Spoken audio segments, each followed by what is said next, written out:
Hello? Hello? Kisses.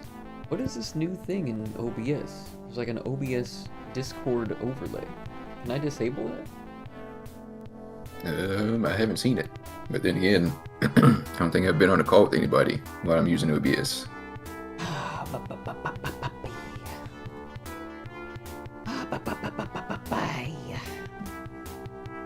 Ay, ay, ay, ay, ay.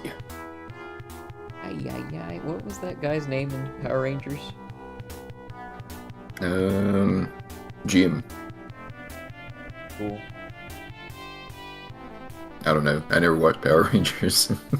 He's a robot and he goes, ay, ay, ay. Speedy Gonzalez? I don't know. I'm gonna type it in Google and ask robot Power Rangers. The second result is robot Power Rangers ay. Somebody else was curious. His name's Alpha 5. Show him. Never would have guessed. I was going to say Lord Zed, but I don't think he's a robot, is he? Here you go. That's the guy who goes ay. He looks like that one guy. Shit, what was that show? That's Power Rangers guy. Yeah. Yeah, I didn't know that. I never watched Power Rangers, but he looks like that one robot that goes, his name was Twiki, and he used to go beady, beady, beady, beady. What show was that from? Buck Rogers in the 28th century. What about Duck Dodgers in the 24th and a half century? Ah. That's a parody. I mean, obviously that's a parody of that, right? Obviously. Yeah. Well, obviously, Con. Obviously, you're not as maybe literate as I and Isaac, and I guess, well. Hey, you don't know about the Martian Queen tyranny and her sweet ass. Hot. Yes. I'll be honest, I knew of Duck Dodgers and Buck Rogers, but I only put together that one was the parody of the other, like, now. Wow. Duck Dodgers is such a good show. Never thought of them in the same moment, like, ever. It's like that one scene from Blazing Saddles where Bart is just about to get to the town and they're like rehearsing the speech, and the mayor says, "I would like to extend a Laurel and Hardy handshake." Like Yeah. cousin Con didn't get that reference for years until we were like out and about one day and there was a mural of Laurel and Hardy, and I said the line and he was like, "I didn't put that together until just now." I was like, how could you not? Brains be like that. Didn't you Context watch map. Scooby-Doo? Wait a second. These roles are reversed. I need Isaac as the Force Ghost here. Oh, am I the Force Ghost? Oh, Take maybe you'll me be. to I the guess you're gonna be Force the Force Ghost. Ghost today. Do an extreme zoom in on my face. I will. Put me on the Force Ghost. Oh, I'm just very large. I know. It, You want to be smaller? No, actually, I can wear you as it a looks. keychain. It looks like it. It look. So if the only camera angle that makes sense with that setup is if if you are normal size and I am very small but also very close to the camera. Oh my god. Now it looks like I'm tiny and I'm like standing on your leg or something. Come sit on my knee, boy, and I'll tell you a story. Look at me. Back in the day. Man, I wish I knew how to change this, No. the image. Ooh, look at that. Look at that color swap. Alternate costume. So guess what? It's a secret laundry stream again. Yes. Isn't it always? I love the laundry folding streams. I also think I made a silent agreement that we're gonna talk about that video right now too. Which video? Thank you for the reminder. The Cultural nihilism and the rise of the grifter. Oh yeah, I watched it yesterday actually. Yep, I made a I watched it response this to morning. your response to Isaac's response. No, I haven't checked anything as of this morning. I woke up and started lifting weights in preparation for this stream. So that you'd have the strength to get through this Strength to be Kyle Hyde. Give me strength. Yeah, we need strength for tolerating Kyle Hyde and his density. It's your density. Like a neutron star. I love that movie. I haven't seen Back to the Future in like a billion years. I've never seen it all the way through. Sounds like a movie stream. I'm gonna be doing a Rocky commentary on here with local Madman. Never seen that one either. No fucking way. I haven't seen a lot of Rocky's- movies. Rocky's a classic, though. I mean, I understand the premise. I understand the gist. And Ivan Drago's there at some point. Yeah, I need to make in you the smaller now. fourth 'Cause one. I want to make room for the projector so we can. Here we go. I'll just put you here. Blueberry Con. Very Yeah. menacing. You're stacking us up. We look like a Star Wars movie poster. You can also see my non-existent bottom half. You could just make our entire gang smaller. Well, we're not doing the game right now. I'm gonna put on the video so we can kind of go through it and commentate. a little Oh no, I said gang, bit. gang. Oh, gang. I'm not doing that because I'm lazy. Okay. All right. But thank you for the I can raid, just- by the way. And by the way, everyone, hello. My name is Satil Celadon. I am the Shihan of the Digital Dojo, where we challenge, cooperate, and meditate on the video games and some such things. And sometimes I bring on friends who would like to introduce themselves first. Yeah, it's little Isaac in the house. What? Okay. I'm enraptured by that introduction. You've done the culture proud. Thank you. It's crazy to think that he made a career off that, but here we are. Okay. As it was discussed in the video, talent and skill and whatever is so far secondary to marketing, right? It's not surprising that he made a career out of that. Yes. I He's a think, genius marketer. and I do say that there is some kind of aura to Lil Jon. He has a good charisma. I started typing in the name of the video, and the first result is Cultural Nihilism and the Rise. The rise of And the what? rise. The rise. It's the rise. It's the rise. Now, one thing that I think is a travesty, I'm okay with Lil Jon, but one thing is a travesty is how we managed to let the Yin Yang twins get popular. Sharing the screen, by the way. I don't want to go through the whole video, but I want to go What did through the some Yin key Yang moments. twins do, though? They made the Whisper song. Is that it? They hung out with Lil Jon a lot. They featured on Get Low. Ooh, that's a big window. Ooh. But just know that they were popular at some point, and there should have been no reason for it. I don't know. Ooh. I think this Uh-oh. was smart, right? You just I mean, getting souped up by a ride label. someone's Yeah. Oh my yeah, God. ride someone's coattails. I need a new trackball mouse. The buttons are A just, trackball mouse. they're misfiring all the time. Yeah, I use a trackball. Ooh.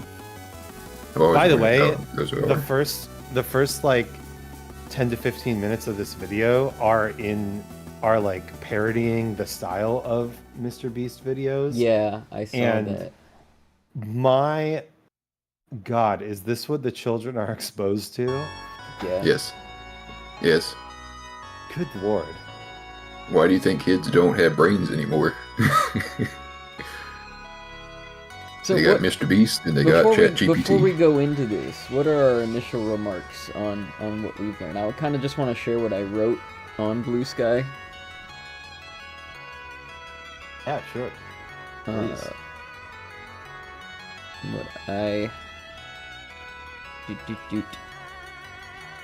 If you do not like what you see in the landscape which pits the integrity of art, which we seek out ourselves based on what reflects our true values in the self, in others, society, culture, and the environment, against the greed of entertainment that determines what we listen to and how we listen to it full stop, adjust your relative perception on what success is and communicate your thoughts in a way that works for you, that you can show off to others.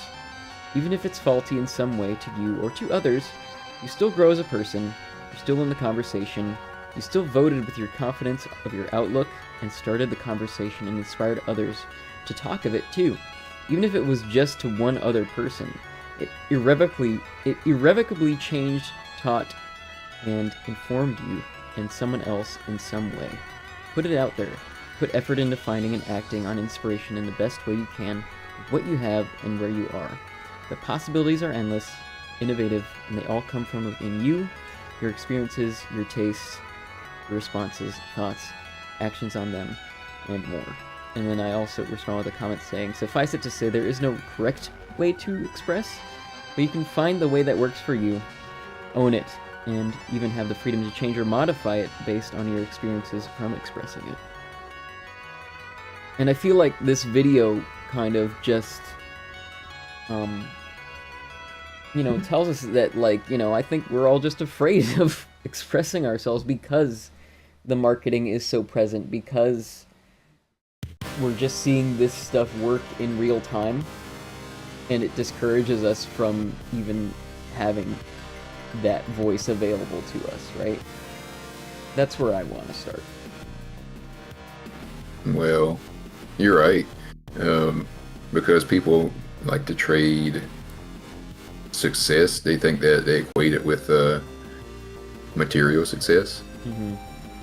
Like there was one comment on that video, and it said something along the lines of somebody was talking to a coworker, and the coworker said, "I don't really like Mr. Beast, but he's got a lot of money and he's massively successful, so I got to respect him for that."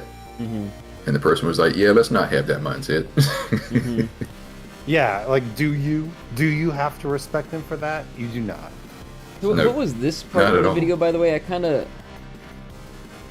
forgot what this part was. Is this a guy who worked with Mr. Beast that he brings a clip in from? Yeah, apparently it's one of the guys that like stayed in solitary confinement and did some things that go against the Geneva Convention. Weird. Like for a video or like? Yeah, well, no, just for fun. That's just what Mr. Beast does. Okay. No, it was for a video. Uh-huh. It's always for a video. It's always for a video. Yeah. Everything's for. It's like, yeah, we can't And it escape. gets away with it We because can't the escape entertainment social is interaction wild. of some sort without it having to be like documented or reported or staged in some way or rehearsed. Like Yeah. I feel like life for people is becoming just a rehearsal. Yes. Yes, it's all a put on. Like people can't just kind of sit back and relax because of how intertwined we become with the internet. Like I used to kind of clown on kids, especially kids now, for kind of just going with the flow of everything. But you know, they're so entrenched in the internet. Like their whole lives are pretty much on the internet now, and you step out of line once, you're going to be the internet's main character for what, a week maybe. And you're going to be, that's a whole lot of attention that people just aren't equipped to deal with, especially kids. Yeah. Yeah. What did we think of this? Okay, so first of all, this is a clip from Dinner with Andre that he brings in. Yes, I've seen I this still have before. not seen that film, and I really want to see it now. That man looks like he's been perpetually with Mike 47 Tyson, years old. right? He's talking about his legacy here, Mm-hmm. right? Yeah, The whole Jake Paul shit. And then that kid's interviewing him. I really like this. I really like this section where he talks about how little things feel like they've changed in the last 35 years. Oh yeah. Mm-hmm. Right? Because it really does feel like, you know, in the 90s there was like this distinct culture, right? But then as soon as 9/11 happened, it just became, you know, this homogeneous, like, capitalism, America first sort of shit. And then when, and especially after 2008, like when they realized, like, oh, we can just, you know, break the market and make a ton of money, right? It all just became about investments. It all just became about doing the safe option, right? It's a strange thing. I'm starting to believe more and more. I know there's a YouTuber called Nation Squid who does videos on decadology, where he studies various decades and their styles and implications. It's like a small overview. But when he got to the 90s, he was like, yeah, there was a distinct culture in the 90s. And then, like, towards the end of the 90s, like late 90s, things were looking so good that there was like a prevailing idea that it was the end of history. If you like catch my meaning there, like it seemed like everything was on the up and up and things had just kind of froze. And the more we look around, the more that seems to be the case. And I feel like what media is bringing now to the table is just extreme prejudice, right? Like, in this interview with Mike Tyson that this girl does, like, I'm just like, what he's saying makes sense. I need a picture of that face. Hold it right there. He's talking about, you know, his legacy and being like, you know, it doesn't really matter in the end. It's just like, you know, it's just to make money. And yeah, all we this can tell. stuff. And he has been kind of like, as he said, like paraded out and his legacy abused in order to make money for someone else. Right. And I mean, of course, he got paid, right? But I mean, what, he got paid like what, $3 million, right? You really think that that's all the value that people got from like dragging him out and dragging him around in front of an audience, right? They made millions and millions of dollars on that fight, and Mike Tyson selling his image for $3 million is, I mean, obviously to the random person it sounds incredible, but his place in the culture is worth more than that. But I like her response to it is just like, is priceless. I mean, it's so And- blasé. Yeah. That's an interesting perspective. Yeah. I don't think that kid is equipped to handle that. No. No, that's a 12-year-old kid. And he just dropped like the most nihilistic shit ever. And she has to follow it up somehow to keep this interview going. Oh, I mean, I Mike guess Tyson has really turned into the Harrison Ford of boxing. it's food for Yeah. thought, because like I just feel like you hear that, I don't even know what her goal is. Like, I don't know if it was legitimately just to like interview him or just to like do it for the gram, right, or whatever. I mean, For all we and know, and just it's like a and just like fucking get his school words and then project. just be like, okay, that's cool, bye, you know. yeah, but, I was like, who is this? yeah.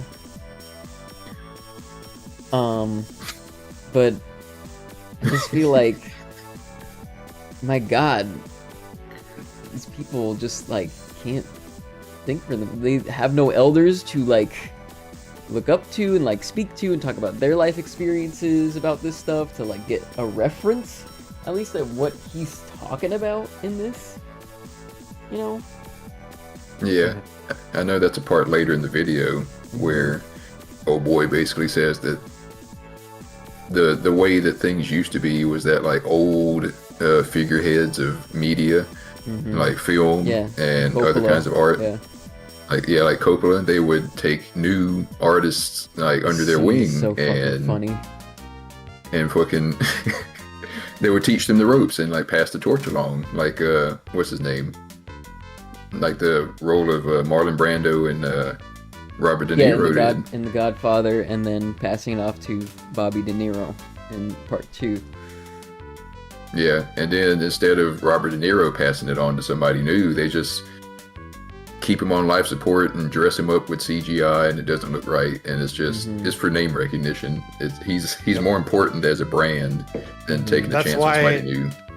That's why it was worth it to them to put what's his name? Colin Farrell, Yeah.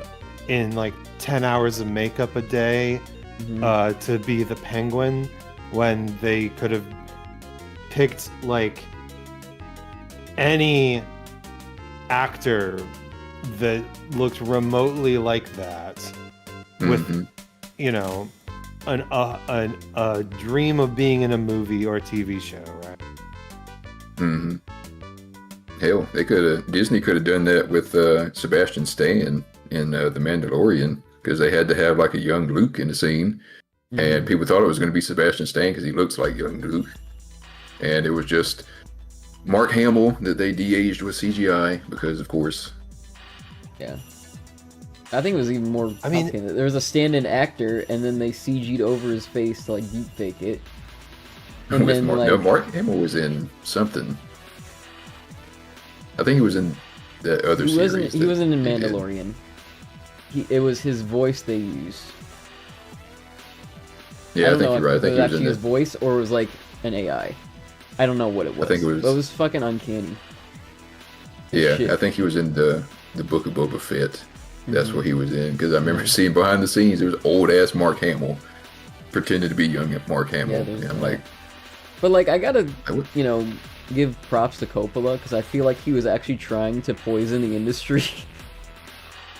Yeah, I feel like he did it on purpose. Like he might have had some other screenplay in mind, and then he was like, you know what, fuck this. I need to poison whatever the fuck is going on, and just make shit. Just a really big shiny piece of statement. Shit. His statement made me feel like he was abusing his own place in the industry. He was utilizing the fact that they would pour money into anything Coppola, right, in order to just make the biggest crap movie that he possibly could. Right. Yeah. It's its own kind of performance art piece in a way. And I know me and Isaac have talked about this before, especially with like Japanese creators, and how they're just kind of expected to do the same shit indefinitely. So, and I can't remember who we brought up as an example. Especially since like Japan is like a global kind of brand now.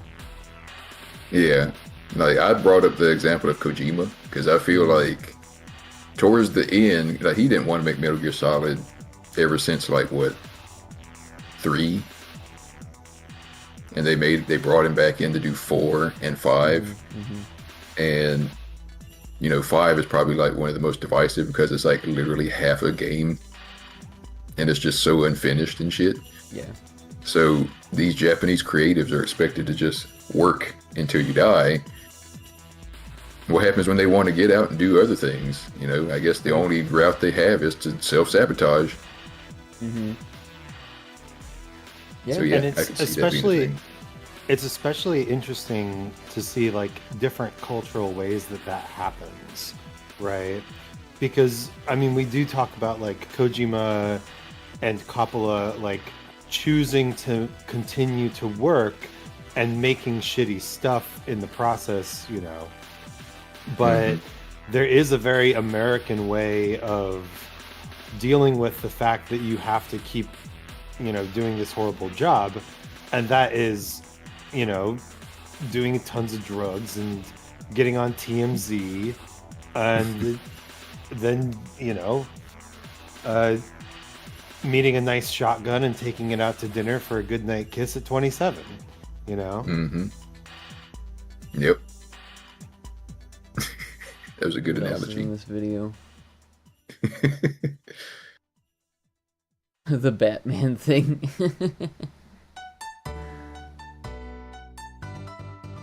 I mean, he brings up yeah, late of night course. too. Yeah.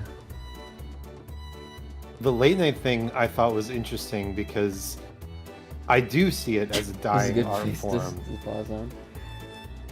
I do see it as a dying art form, Mhm. but I couldn't really articulate why until he's like, yeah, it's dying because we already know everything about these celebrities. There's no mystery. There's no like Yeah. gravitas.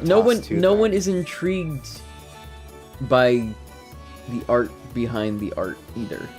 I feel. I mean, People just kind I of think the argument things is- exist.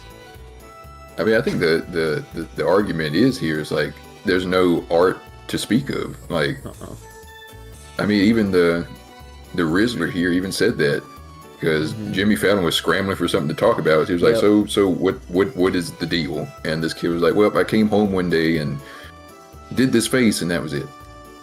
Like, there's no process, there's no artistry. I said there's I want to make nothing a to talk video. about. Want to make a video, and then there's nothing to talk about. Whereas, as he explained a little bit before that, late night TV used to be like a glimpse into these celebrities and creatives who do these big, massive projects that seem larger than life, and you get a small human glimpse into like the person behind the work. Whereas these kinds of celebrities right here, if you want to call them that, they're just famous. They're not talented. Yeah. It's just not an image you can sell, right? The idea of the behind the scenes or look into the real life of anymore. Because people are just more obsessed with the image than they are the person.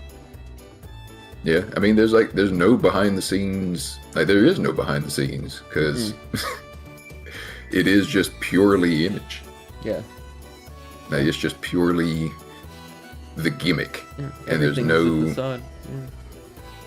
Yeah, It also hurts just like celebrity journalism, right? I mean, that's been in the toilet for ages. But there used to be like this element of like, how did you get where you were? What is life like in this place that we know nothing about, right? And now if you want to know how a celebrity lives, you literally just like, go on their Instagram. Yeah, and right? even then, that's just like selling the brand.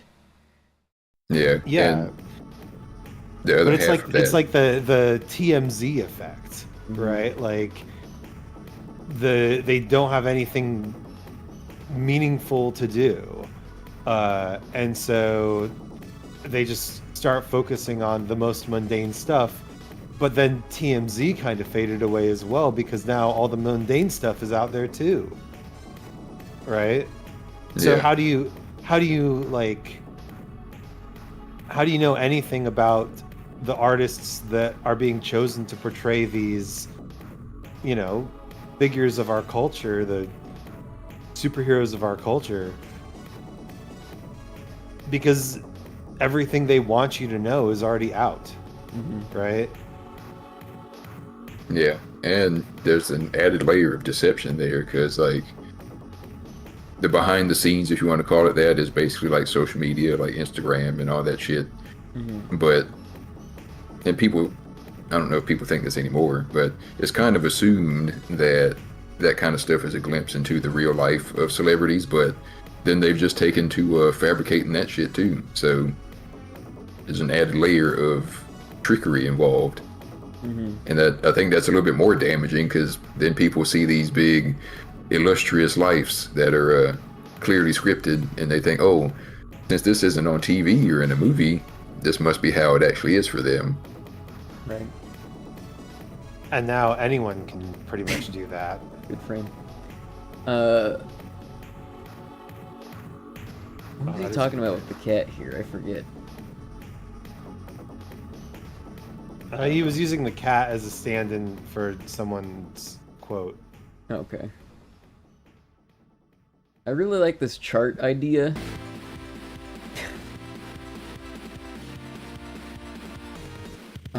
Yeah. Well, it's mm-hmm. yeah, authoritarians and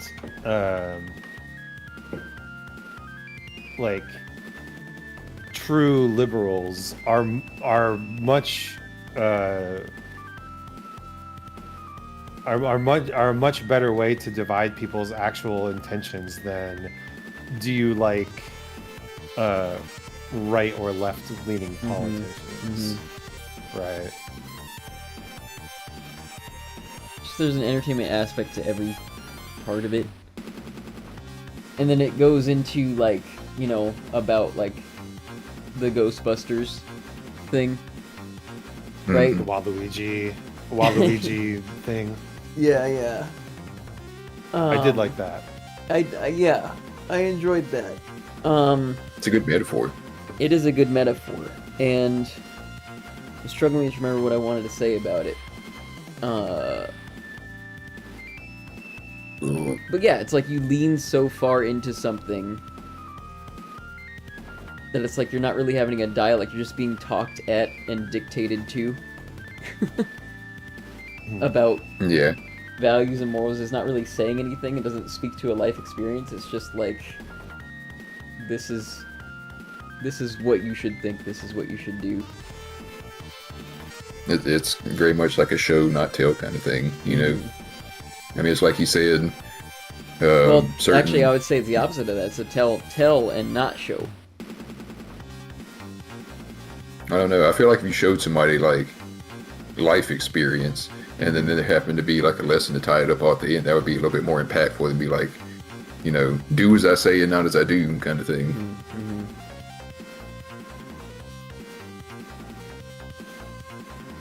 But, I mean, it's kind of impossible to show people things nowadays because everything is piss nuke tutorials. But I find piss nuke tutorial more endearing than whatever the fuck what is the comedy thing he brought up?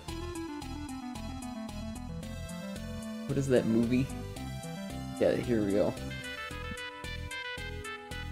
This shit? Oh god, the Lady Ballers. Lady Ballers, yeah.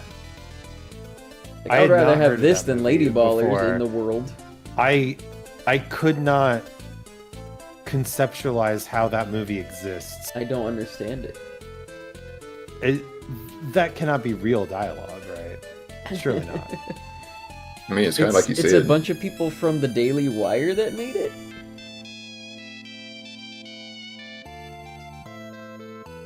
The Daily Wire's gone downhill.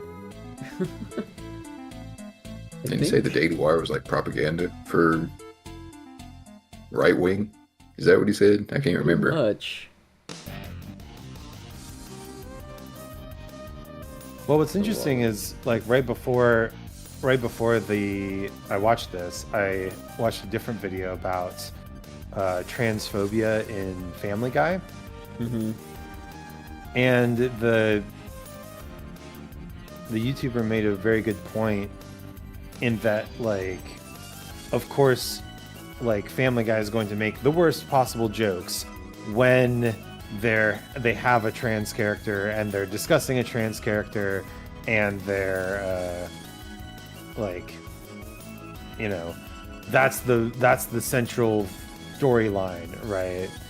But this video was about how, like, even when just like transness or the idea of transness is in the background, like, it's still being talked down to, it's still being the singular butt of the joke, Yeah. right?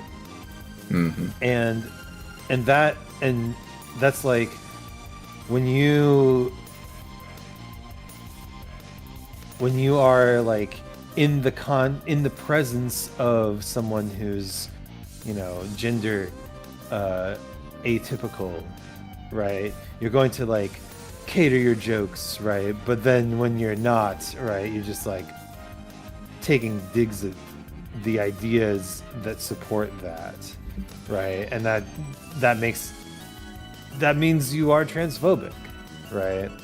And in the same way, I think like Lady Ballers is just this place where they like put all of their ideas about things that they felt like they couldn't put anywhere else, but that doesn't mean that they don't put them anywhere else. They're just bad people. They're just using art to take shots at people. They're using the medium to make a political point instead of, It's not. There's nothing relatable about it. yeah, they're just scoring points with their own team. Yeah. Instead of like trying to. They're Yeah, just and I like, loved this is what a group how of he people brought would up like the. to hear. Yeah, I love how he brought up that The Incredibles is a conservative film, because it is, right? It is about how the good old days were good, and how that there are values that are still worth upholding Right. in the new days, Yes. right? It is a conservative film, but it doesn't like say like, well, therefore the new values are bad, get dunked on liberals. Right. It says, let's try to live in the modern world and still hold on to these old values, because there may come a time when those values are necessary, right? I think this whole thing And kind that- of boils down. Oh, go ahead and finish. Yeah, and that's in stark contrast to like I'm making a movie that's so narrow Yeah. and defensive. Just that all it's about the clearly things we only- hate. Yeah. Yeah, it's clearly only for the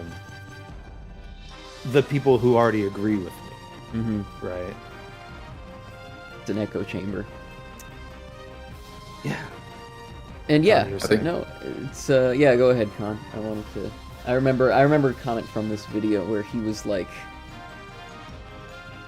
the art of or at least what I got of it, the art of parodies, and going back to stuff like Mel Brooks and stuff like Blazing Saddles, because Blazing Saddles is like a movie that taught me about diversity, basically, right? That was it. It's a very good lesson on diversity. And I agree. in the end, it's about respect for your fellow man, no matter where they come from. And you're making fun of the things, you're up against, like fucking, when he brings in all the bad guys from all around the world. You got the Mexican bandits, you got the KKK, you got all these people, The Nazi soldiers from the World War II. Nazis, yeah. But like, they do it in a way where it's like we're banding together to fight against all this bigotry for a common cause. On the flip side of the coin, Lady Ballers is just like, here's a bunch of things that we hate, and that's it. There's no like bonding. There's no. It's nothing. It's just a big nothing. Oh yeah, I mean that's what he said about these movies, where it's like it's not showing you what it is; it's showing you what it's not. Mm-hmm. And even if you tell people what you're not telling anybody about yourself. Mm-hmm. Yeah. And I think, as I was getting to a little minute ago, I think it comes down to the what I like to call the Hank Hill effect, because I don't remember where I heard this from, but it was such a good point. We can all agree that Hank Hill is conservative, right? He's supposed to be like a conservative American. Yeah. But the thing that separates him from like a lot of these adult animations that are trying to be like, they're trying to be offensive. They're not caring about the liberal agenda and the woke agenda and shit like that. They don't ever make it anywhere. because like they're not real people. Like Yeah. the thing that makes Hank Hill unique is that he is fundamentally a decent person. Like he treats everybody with respect, even if he doesn't understand them. Yeah, because there's nothing sensational about Hank Hill. But the other adult cartoons is just like, they try to go to the extreme and just be like, you know, pretty much just like what he's talking about with Lady Ballers. It's just it's like, a caricature. Yeah, it's a caricature. It's not even a fun house. It's just like prejudice on screen. Yeah, you don't end up feeling anything for these characters because they're just talking about how they hate everything. Like even with old shows like All in the Family or like Sanford and Son, where you have a main character who is a bigot, pretty much. Like Archie Bunker's a bigot, but there's never a time where you feel like he's not trying to be a decent person. Right. There's nothing unreasonable about him, right? He Yeah. can be an unreasonable and the friction, person, but he can be reasoned with. And he and can like learn something at the end of the day. But he's still Archie Bunker. Yeah. Yeah, and like the friction and the comedy comes from like him bumping up against the things that he says he hates and finding out that, you know, they're not so bad. Right. Because if you ever notice, kind of like with Blazing Saddles, Archie Bunker is usually the butt of every joke. Like everybody is usually like fucking with Archie Bunker. Same with all the bigoted people that are in Blazing Saddles. Like the white folks are the butt of the joke. Oh yeah. Completely. And it's and it tells you in that film, and most of Mel Brooks' films, but especially Blazing Saddles, tells you about where Mel Brooks comes from and where his respect for people lies. Yeah, you can see it like right in the first couple of shots. Like when they're working on the railroad, all the black fellas start singing like Swing Low and Sweet Chariot, all these beautiful songs, and then all the white folks like hoop and holler for the Camptown races and shit. Like that just goes to show you right there who is being made fun of. And it's always funny showing this movie or talking about this movie to white folks and seeing if they get the joke or not. You know, because you know there's a bunch of white folks out there. It's like, oh, they said the N-word and ha ha ha, and it's like you don't get that you're being made fun of. Yeah. There's even another side of that where, so like, my sister was opposed to that movie for a while, and she's like, "Oh, they said the N-word. That means the movie is terrible."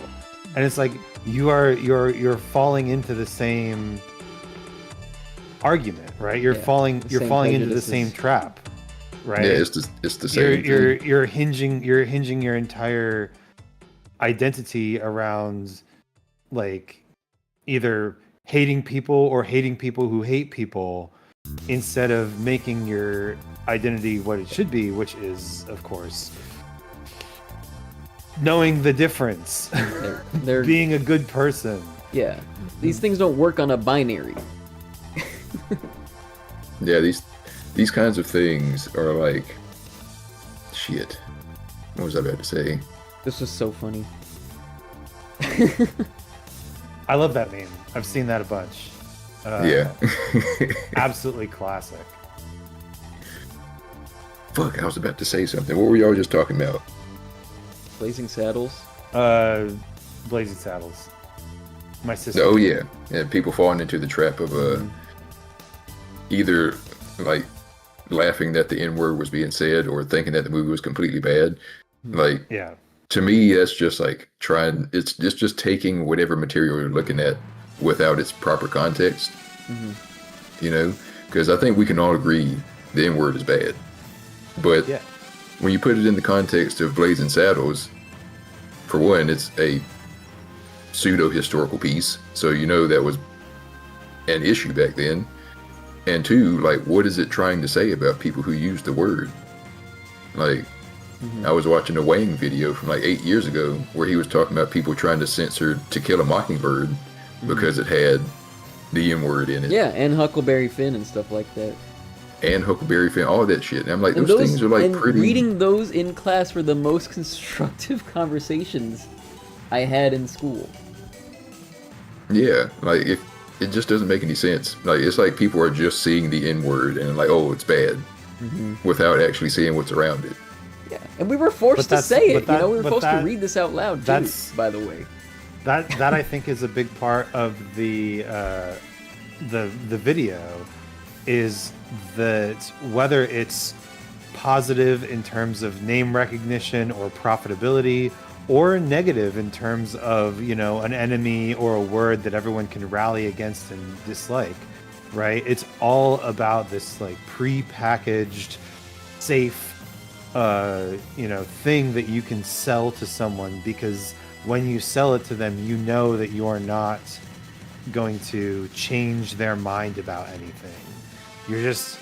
You're giving them candy, right? You're not trying to help them become a better person. people just Sorry, I don't saw give a that shit about the frame. context. Yeah, it's the whole like good publicity is bad. Any publicity is good publicity, right? Yeah, because bad publicity directs your content towards the people who agree with it anyway, right? Yeah, as long as it gets eyes, like that's all that matters, because that's how you do the grift. Yeah. I think Rise of the Grifter is such a great secondary title to this piece, because that's what it is, right? When you make something that is meant to placate in order to extract money from someone, that is a grift. And like Hollywood is the biggest grifter of them all right now, because we've decided that, you know, Marvel movies are profitable, so We've decided however that many they can Marvel decide for us, movies we need. right? Yeah. Most people have.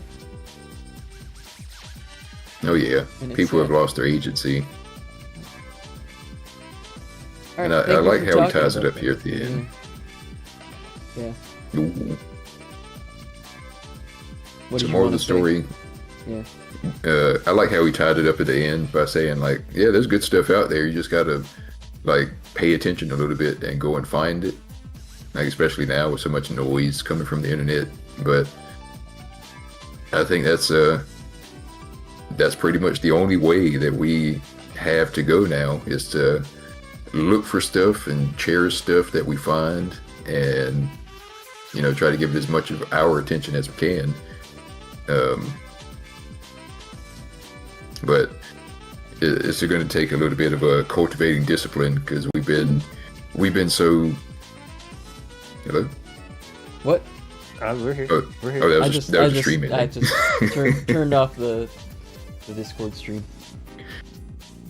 But yeah, we've been so conditioned to just accept what the internet gives to us, and Yeah. we've lost our ability to discern. So Let me add on to that. Like, I 100% agree. It's an attention economy, right? And if you want to enhance your life, you have to search and find the good stuff, right? And people haven't quite grokked yet. That's a terrible poison word right now. People haven't figured out yet that even the bad stuff is still you falling into the conversation that is building up the cultural significance of shit things, right? Like, I've been pretty what's a good word for this?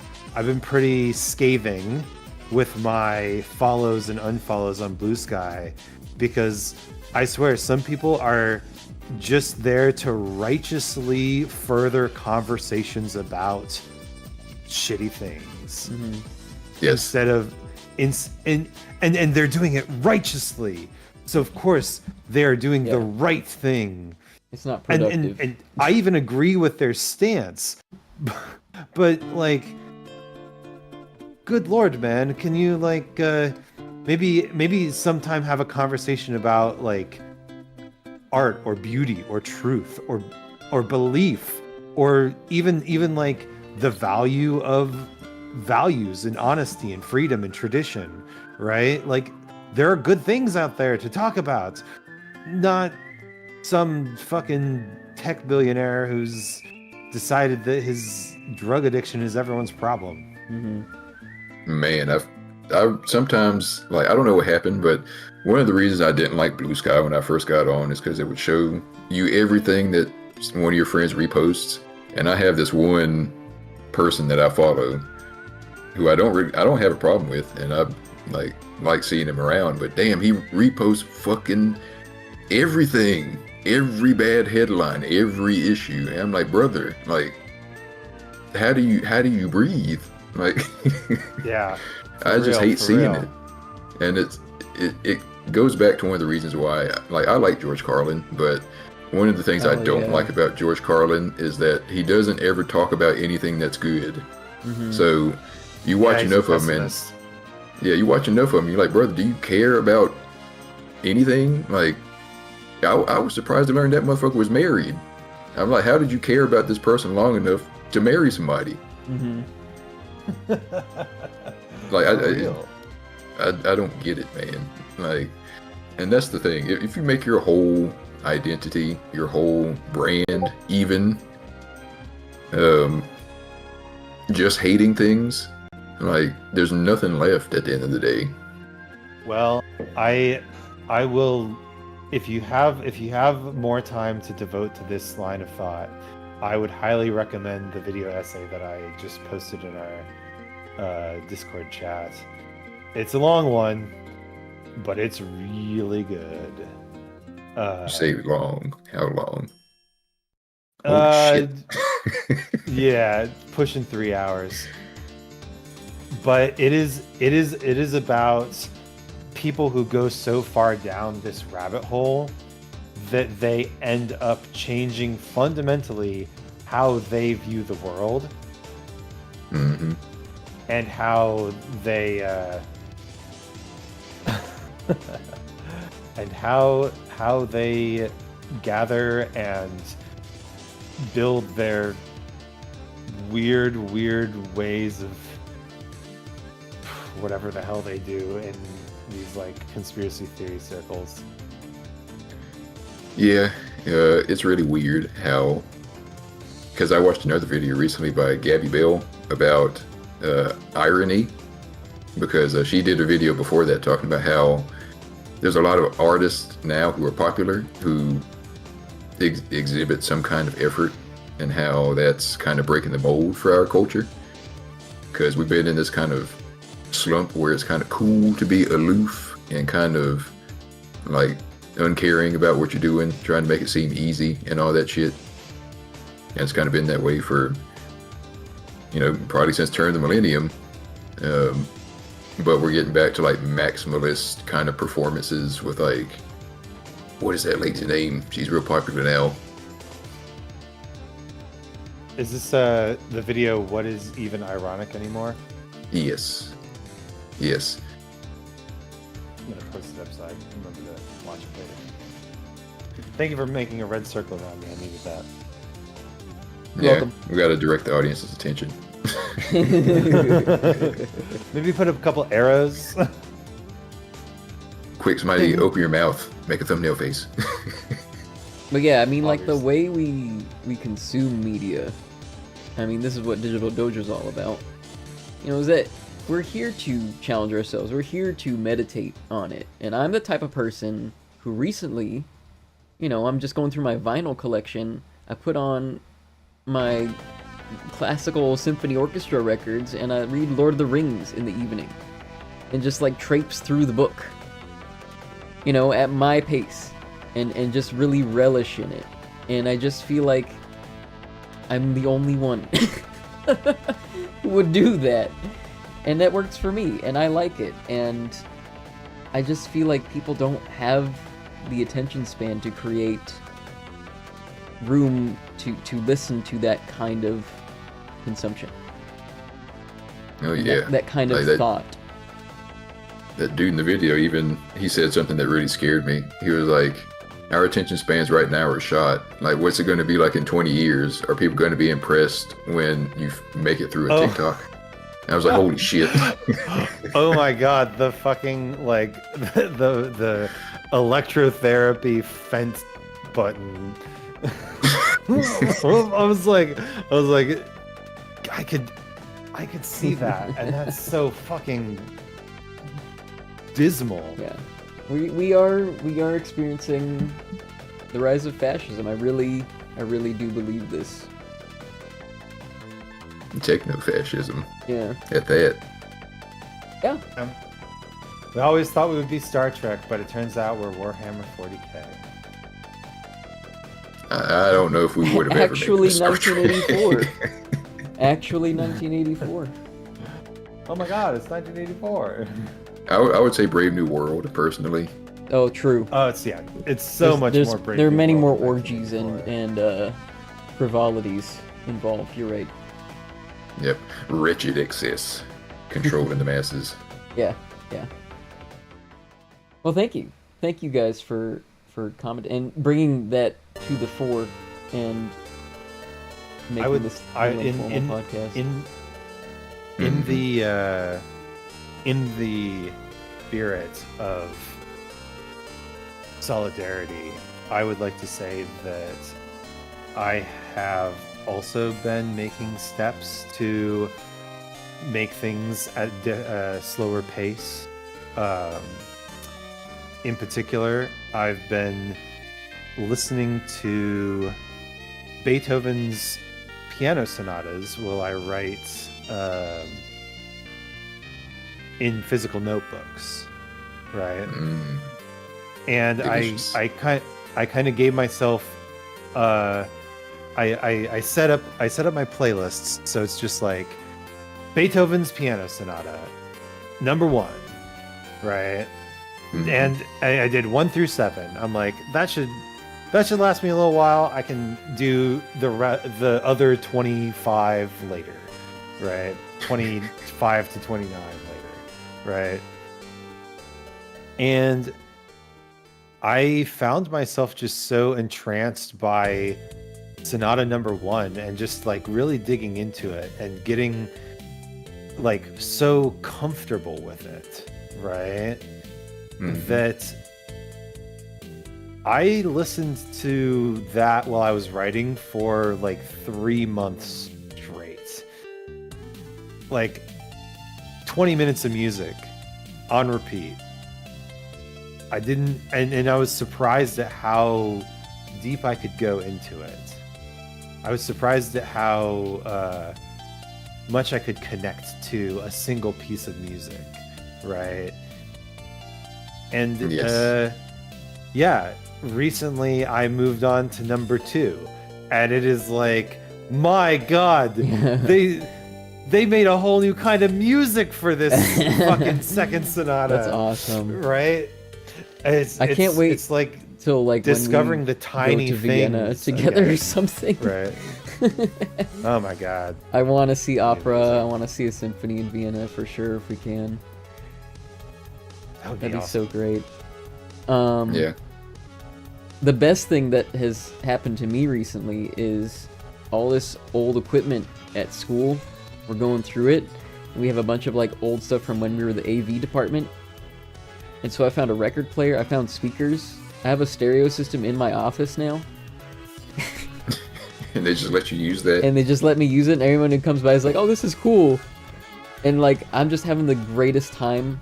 Like, this is when music to me is like the most magic, when I can just listen to full albums every day. And I just, I love, I'm an album listener. I get the full story, you know, and I'll listen to that album over and over again. Like, I listened to Steely Dan's discography like over and over and over again.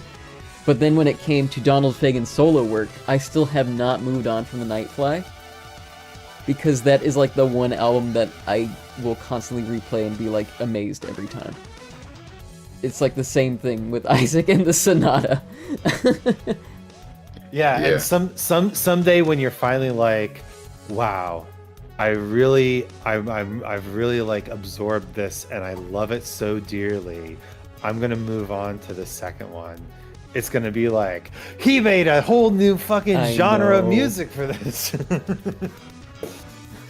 Do y'all think, with like how music is distributed now, do you think that albums are even going to be a thing in the future? They're already not a thing, and like this They is are my not a this is thing. this is my bone to pick with Spotify, because my fucking Spotify Wrapped everyone loves to do at the end of the year does not make any fucking sense. Because I am an album listener. And they're like, "Oh, this artist was your favorite, clearly." And I'm like, "No, I just really like that album." Yeah, I remember Jay-Z said something about that like years and years ago, where he was like, well, these days, like the music comes out like this. Your And, favorite like, song, people- it's a song from this album. Oh, your second favorite song, oh, it's a song from the same album. Like, come on. Yeah, he said people would drop reviews for albums in like a day. And he was like, there's no way you can review an album in a day. Nuh-uh. At least a month. At least a month before you post that. Listen to it. Some of them, like what's the guy on the needle drop? Anthony Fantano.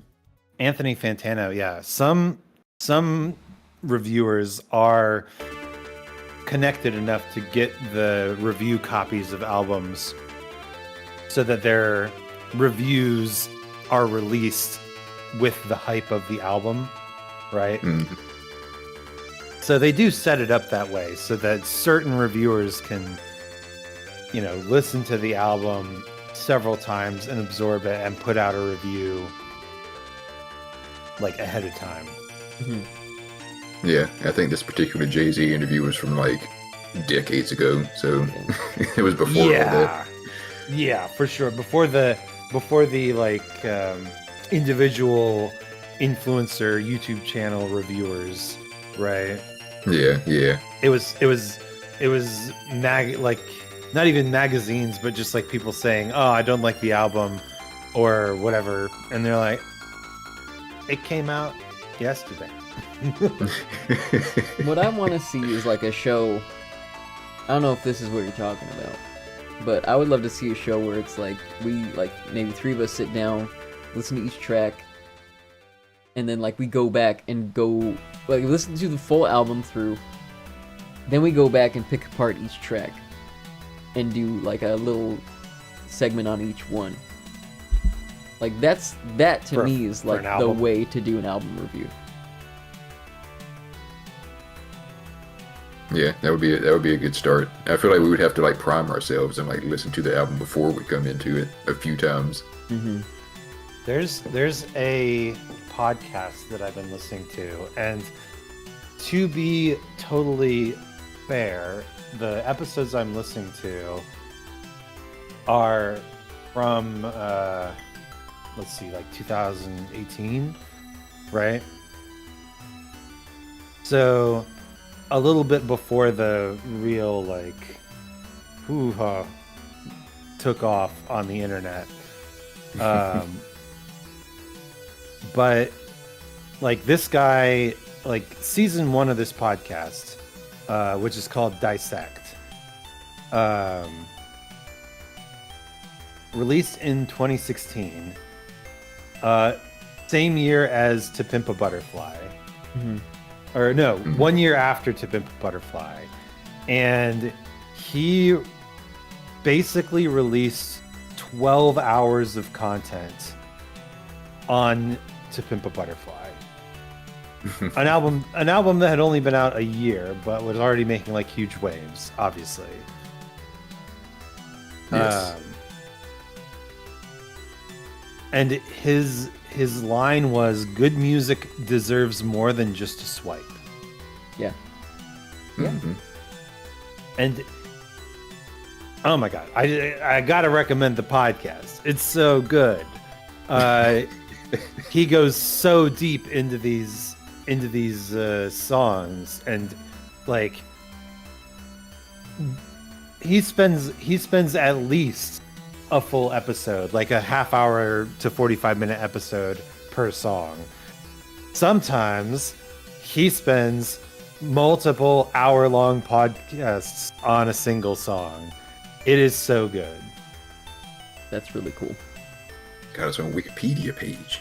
Yeah. Well, it's been around for like 9 years at this point. But yeah, he does. He also is doing the thing where, like, obviously season 1 to Pimp a Butterfly, right? Mm-hmm. And when Damn came out, oh yeah, Damn, we're doing Damn, right? 2019. But then he's taken like a long time to get to Mr. Morale and the Big Steppers, right? He's taking his time. He's like, we can like let this sit. We can give ourselves time and space to interpret the album in a fuller context, right? It doesn't have to come out immediately. You owe it to yourself to listen to music as albums.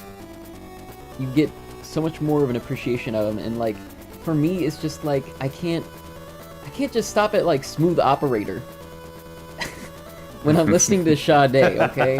Like I can't just stop like how can you disregard the whole entire album that song comes from? Like of course it was released as a single, but it was released as a single as a preview for the album, and like everything ties in together, and like I have this whole narrative in my head when I listen to that album and Promise, and just like it is inspiring.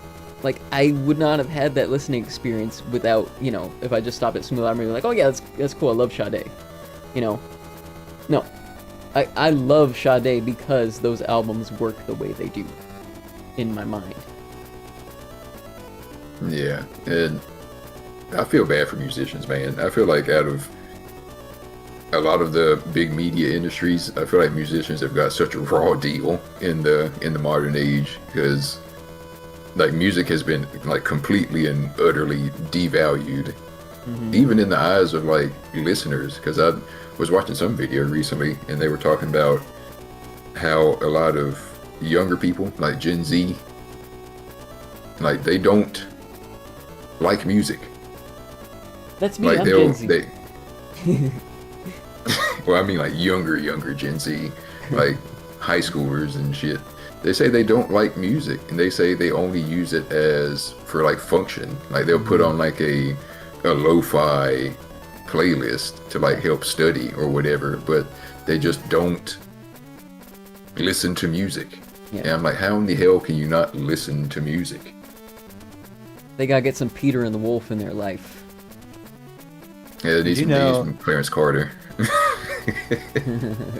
Khan, you do know that Generation Alpha started in 2010, so I don't want to think about that. They're the teenagers now. I gotta go get my laundry. Gen Alpha is teenagers. I don't want to think about that. So yeah, Gen Alpha. Let's just say I'm gonna get my laundry. You guys just shows how out of touch I am. But yeah, that shit. I feel bad for the kids, man. The kids are so fucked. They're not fucked. They just have so many obstacles, especially now. It's gonna be one of those things where, like, the world has changed so much, right? People say like technology has exploded. It's a literal explosion in the terms of like historical perspective. It is absolutely a catastrophic, explosive event, right? Yes. 100%. And yeah, what happens in an explosion, right? If you survive, you're very injured, and right? Then you got to put the pieces back together and make sense of all of it somehow. But that's the thing, right? Like, what happens when everything explodes and there's no like reference for the way that things were anymore, right? Like, we talk about doing analog stuff. You know, like there will come a day when something like a typewriter or a record player is, I mean, it's all the originals will be gone. Yes. All of the ones that exist will be copies of copies of copies, right? Mm-hmm. And then like, you know, 1,000 years from now, kids will be like, "Oh wow, you're using a keyboard? Weird." Yeah, I mean, I don't know. I feel like it's the pendulum is starting to swing back towards the other side because I have seen like a lot of things that talk about how young folks are starting to want to disconnect from like internet and smart devices and technology and such because I think it's Yeah. finally starting to catch up. I think it's finally starting to make sense to them that this shit is doing us harm and that there are other ways that we can do things in which we feel better as people and feel more fulfilled and not poked and prodded at like a science experiment. Yeah. So, and I think as long and maybe this is a harrowing or prophetic statement, but as long as, you know, humans inhabit physical bodies with, you know, particular like functional and emotional needs, you are doing harm by not giving yourself the real physical interaction with the actual world that you need, right? yes. I mean, we talk about like playing albums, but how recently have you seen like someone like masterfully play an instrument, right?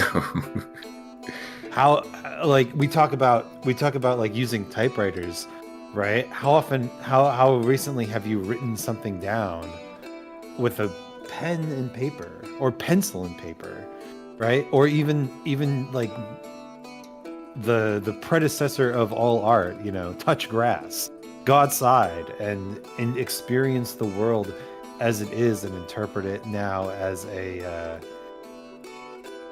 means of self-expression, right? Like I think a lot of this analog stuff is going to start coming back up, and like simpler ways of living is going to start coming back up out of just sheer necessity.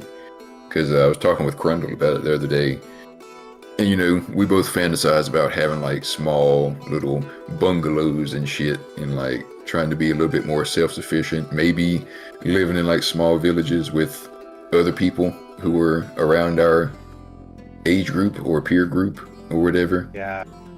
And we were getting like to the point of the discussion where like that might be like the only way out for some people in the future, because like I can only assume that technology is going to get more and more expensive and people's wages are not going to get any higher. So, you know, living in a commune with other folks and sharing bills and sharing food and sharing each other, that might be like one of the only ways that they can get anywhere, one of the only ways that they can live in the future. So it might just be out of practicality rather than just like, you know, going up the hierarchy of needs into like self-realization. And I think that's where it's gonna make the most difference. But I think it's also a little bit naive to think that such an arrangement would not be controlled by the same forces that currently control housing and resources, right? Oh yeah, that's definitely going to be a thing too. Look at that basket. Basket has appeared.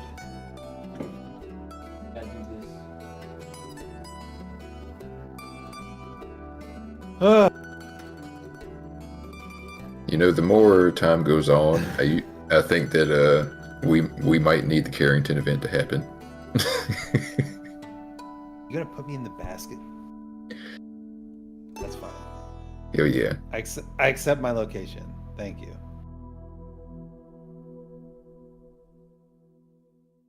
The Carrington event is the sunspot that wipes out electronics, right? Yes. Yes, indeed. We're apparently overdue for one, but if it can hold off until I back up all my stuff to DVDs, that would be fantastic. Lamau. Good thing I have all these physical notebooks with my stuff in them. I have to preserve my meme collection.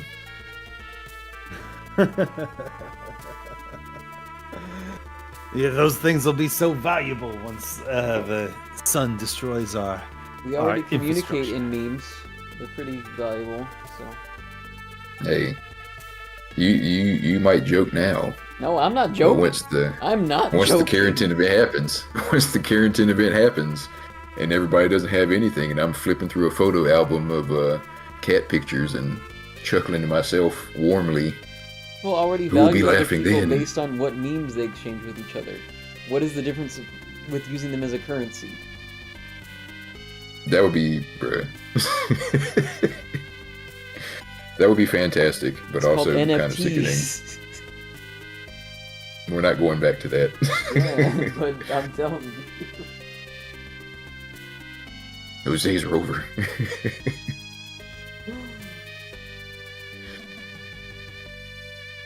Yeah, I think just a nice soft reset will do us some good. I don't know if I would call destroying all the electronics in the world a soft reset. There would be Well, I mean, massive loss of human life. yes. Just think about everybody in a car, everybody on a plane, Everybody in a in a hospital. hospital. Yeah. Everybody in a box with a fox. I'm not saying it wouldn't be bad. I'm just saying it's not like nuclear war where everything is just going to be dead. It would not be the end, that's for sure. Yeah, I don't even think it would be that bad for that long. Because the people at the top they're not gonna settle for just letting control of everything. I feel like they would be trying to get that infrastructure back up like post haste just to keep their It would control essentially, over everything. it would be like the pandemic again. Like we have like a month or two of everybody like, oh wow, this is what life is really supposed to be like. Wow, I can pursue my hobbies and do my own thing and not have to worry about all this stuff. And then it'd be like, nope, fascism's back. Back to work. Go into the office. Yeah, fucking. I had a power outage like a few weeks ago, and I was actually like, when it happened, I was actually kind of excited. Yeah, I remember that. Because like, I'm starting to think that the internet really is just poison. Because like, without any kind of power, without any kind of internet or entertainment of any kind, like I was drawn to go like out of my room and speak to my housemates more and like just hang out and just spend time with them. And then fucking as the night went on, I came upstairs by candlelight and sat at my typewriter for the first time in a while. Nice. And I was like, man, this what it would be like if there was just no lights all the time? Going to bed at like It's also nice 8 and o'clock. quiet. You don't hear the electronic buzz. Yeah, it was very peaceful. Yeah. That's why I turn off all my appliances in my room at night. Because the buzz actually does bother me. I turn off my power strips and everything. That's why I have a nice analog clock on the wall too. Mm-hmm. Get a good physical sound of something ticking. Yeah. I have always been like, I need like the wind going. I need the air flowing. Mm-hmm. And so I've always used a fan when I'm sleeping, and now I'm like used to the fan noise. So that does it for me. Yeah, I sleep with all the shit turned off. And I can just listen to the clock. I don't know, listening to a clock keeps me grounded, I feel like. Yeah. Somebody who thinks at 1,000 miles an hour, it's good to just listen to that tick and hear it at the same rate and be like, oh, slow down a little bit. On one hand, I was disappointed for the first year in my job, thinking like, what else can I do? Well, thinking about like how many other people have to work their asses off. But now I'm just like making it work for me, and I'm comfy. I'm not saying that this is it forever, but like I'm taking advantage of it for as long as I can. Yeah. It's like my job, I have it pretty much down to a science, and I don't do any more than I have to. Mm-hmm. Like, even on days like this upcoming Monday, where I have to go into the office for literally no reason, I always like purposefully sabotage myself to to go slower and get less done, just to show them that, I do better, quote unquote, when I work at home. Mm-hmm. So maybe that'll stave off them ever having to call me back. I just fucking go home at lunch and answer messages. And nobody really gives a shit. Yeah, it feels so contrived, don't it? Jobs just feel so contrived. Like, this could be done in like an hour and you could just let me go. I'm saving That's a lot what I of feel good like money. with my job. Yeah, I mean, that's important. Lord knows I'll need it if I move to Europe. Oh yeah. Yeah, I'm excited. I'm excited that you've been sending me stuff about that and looking into that. Yeah, I need to read over the articles I sent you. I will say, like, the total cost of transplanting Lumi and I's lives over here was intensely depressing. But the thing is, right, I mean, I can keep my stuff here and start over. I'm fine with that. And then, like, piece by piece, I'm sure my parents could help me out, like, send stuff my way. Like, I'm fine with that. But, yeah. As my recommendation is, as much as possible, would be to sell things on the secondary market, like Craigslist or eBay, or, if you must, Facebook Marketplace. Yeah. And then purchase new things in your new location. Yeah. Yeah, that's the idea. That is my... I mean, there's a lot I'm donating to the library, because we have a Plex server now in my friend group, my IRL friend group. Yeah. And so, yeah. like, I am just, like, saying, here's all my Blu-rays, let's put them on the server. He's got a server and a server backup, and it's running 24/7, so we all enjoy the media together. And I donate the stuff I really don't need in my physical collection to the library, which is a lot. And somebody's gonna get use out of it.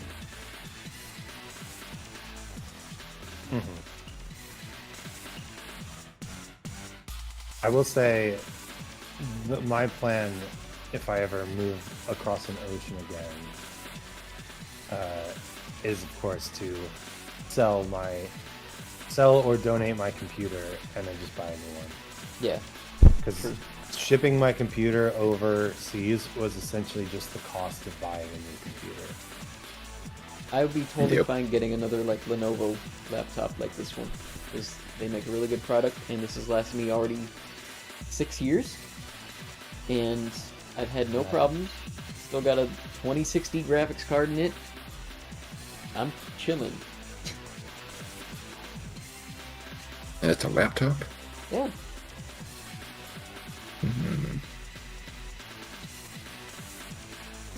Didn't know they made stuff like that. I recommend it. I got an old ass ThinkPad from like 2013 that I use as a daily driver. Yeah, people can use even like tablets as full-on like computers. True. Right. You do not need a desktop PC these days. I'm always going to be a computer bitch when it comes to internet interfacing. Yeah. I do need a new tablet though. I would like to build a desktop computer if I had the space required for it. Get you one of them mini PCs that's all the rage now. Mini PCs? What is mini about it? Just it's very small? It's very small and usually cheaper than building a new computer, but they're like really good. They're like they punch above their weight. Yeah. And depending on what you need it for, like if you're not running like high-end games or rendering like 4K footage or some shit like that, I think some of them even do that. But Yeah. depending on what you need, I've thought about getting one because I have a big ass desktop here and I don't really use it for anything that intensive. For sure.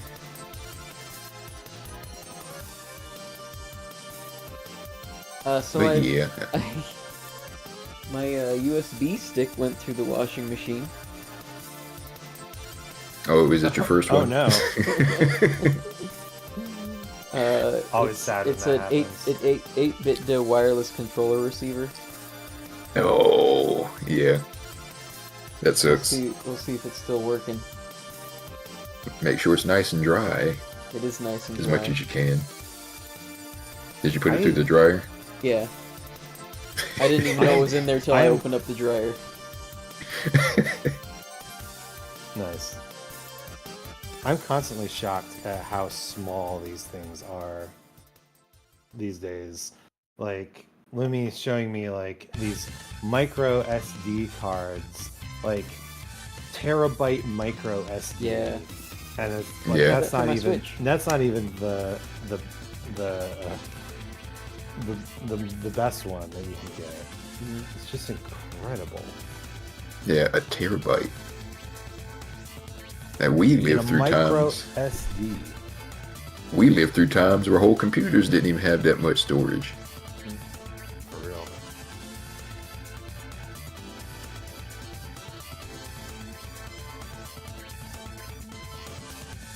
No shit.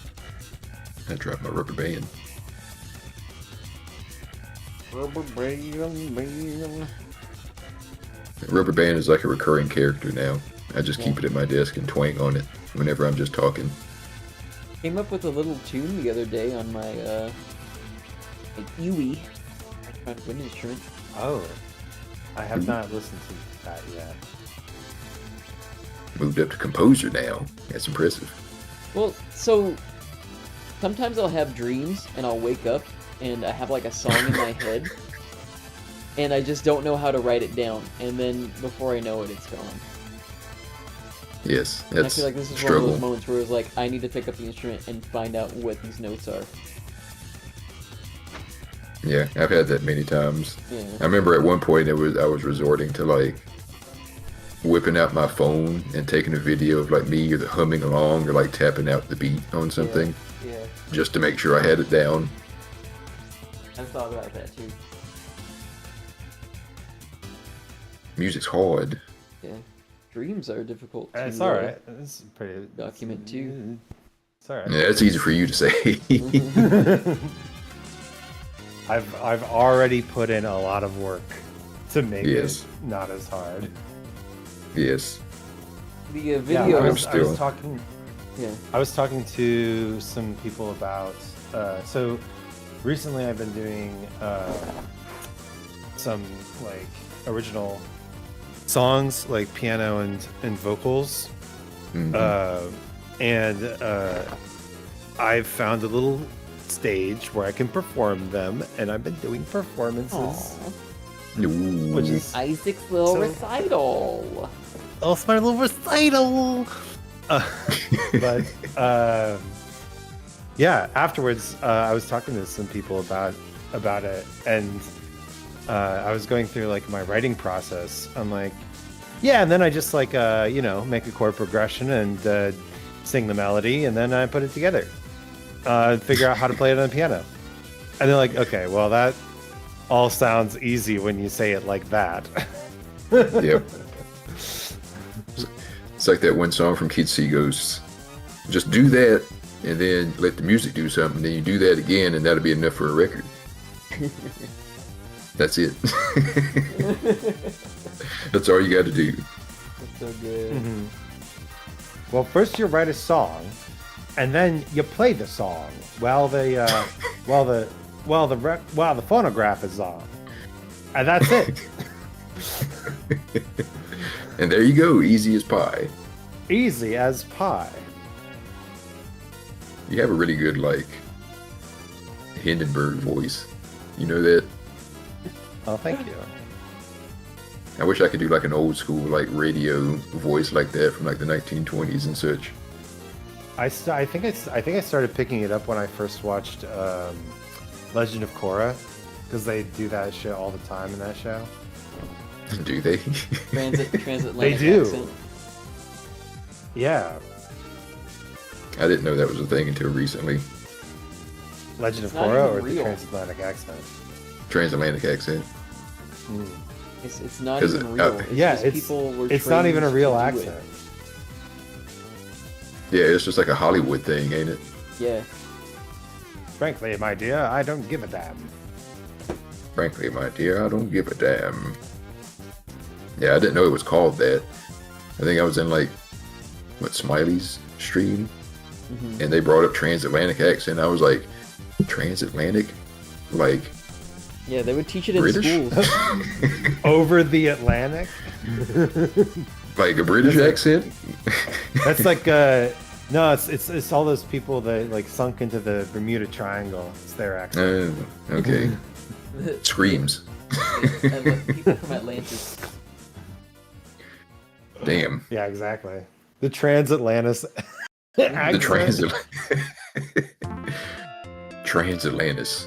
If you're The transatlantis from cruise line. Atlantis, we know how you talk. That would no. That would be so perfect if somebody made a show or a series about Atlantis and they all spoke in that accent. Like, what? We thought this is how you guys like talk about that in our Yeah, area. see? Yeah, Put it in see? the idea book. Put it in the idea book. Into the slush pile with you, idea. Come to me later when I am in my hour of greatest need. Oh, great muse. For me, What that's usually in the dark cloud shower. bestow upon me today. Isn't it? It always is. In the shower or my- on the toilet. See my tennis video? I did. Did you enjoy it? Yeah, I enjoyed it. The tennis time video? Tennis time. It's tennis time. Did you win? My buddy ended up with a strained arm, so we didn't get to play very far.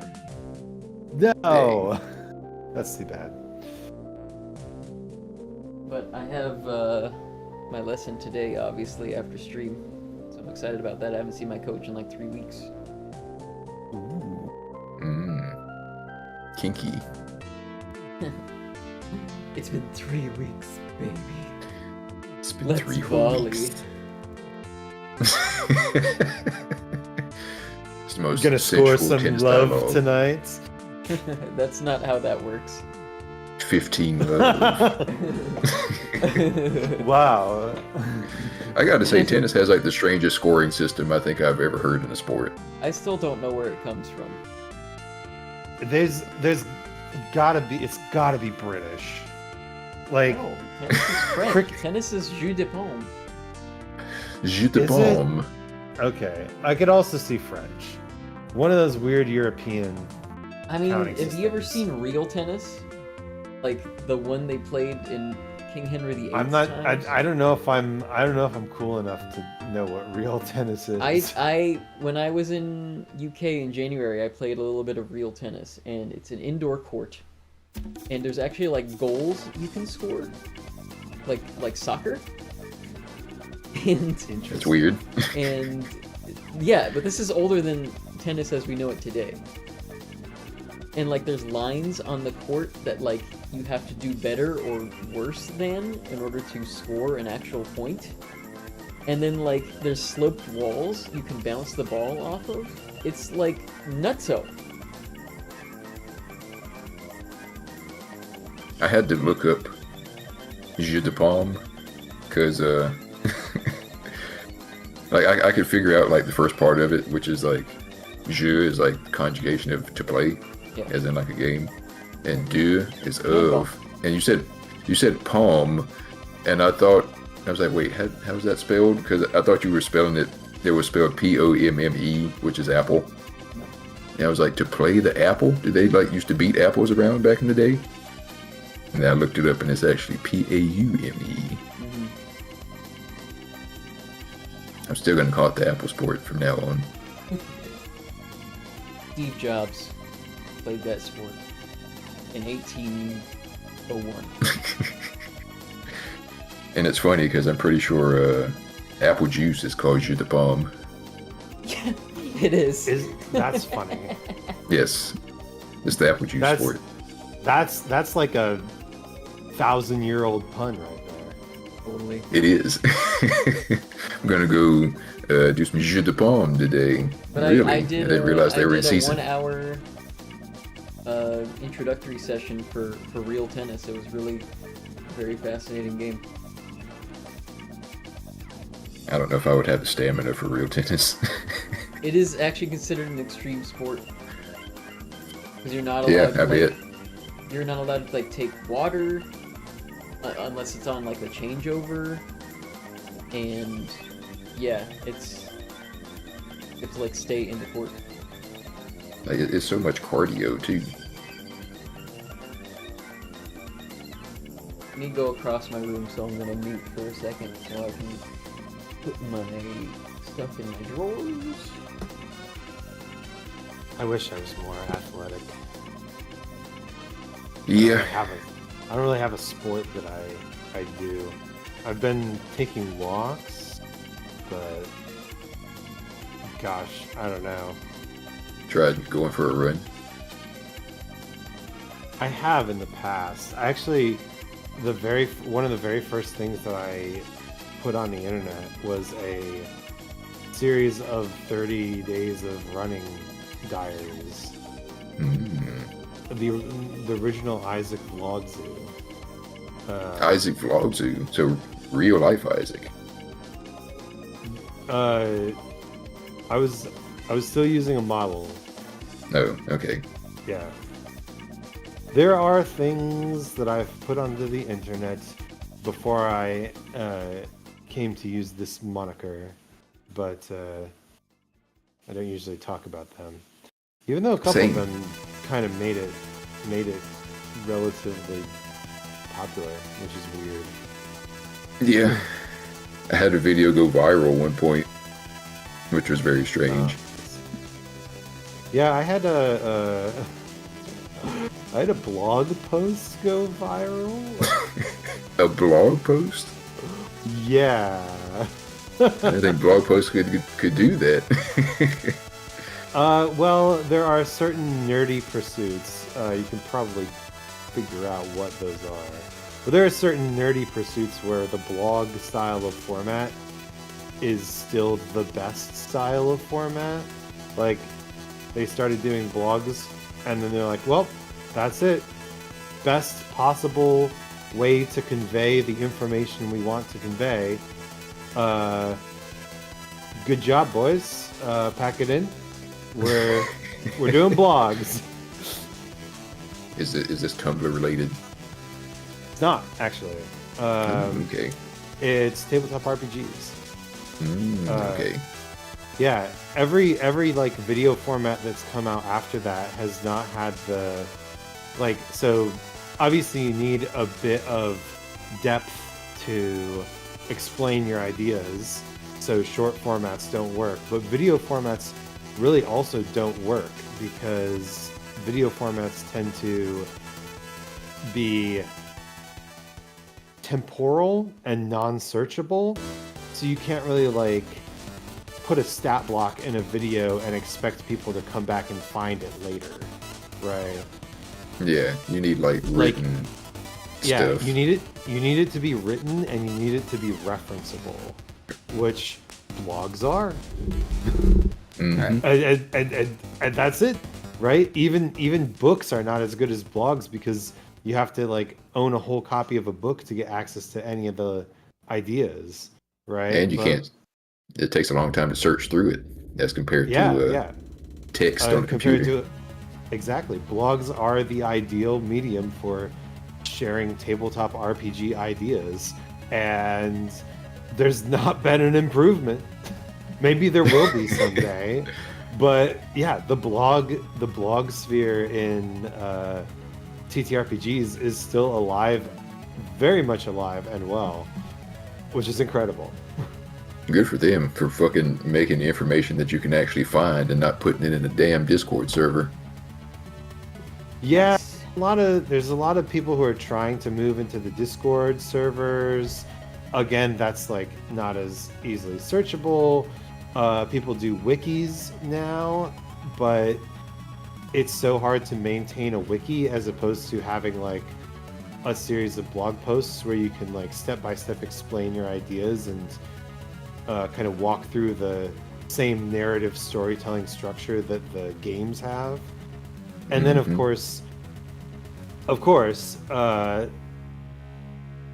people have tried several times to democratize the book distribution and selling process, and yeah, it never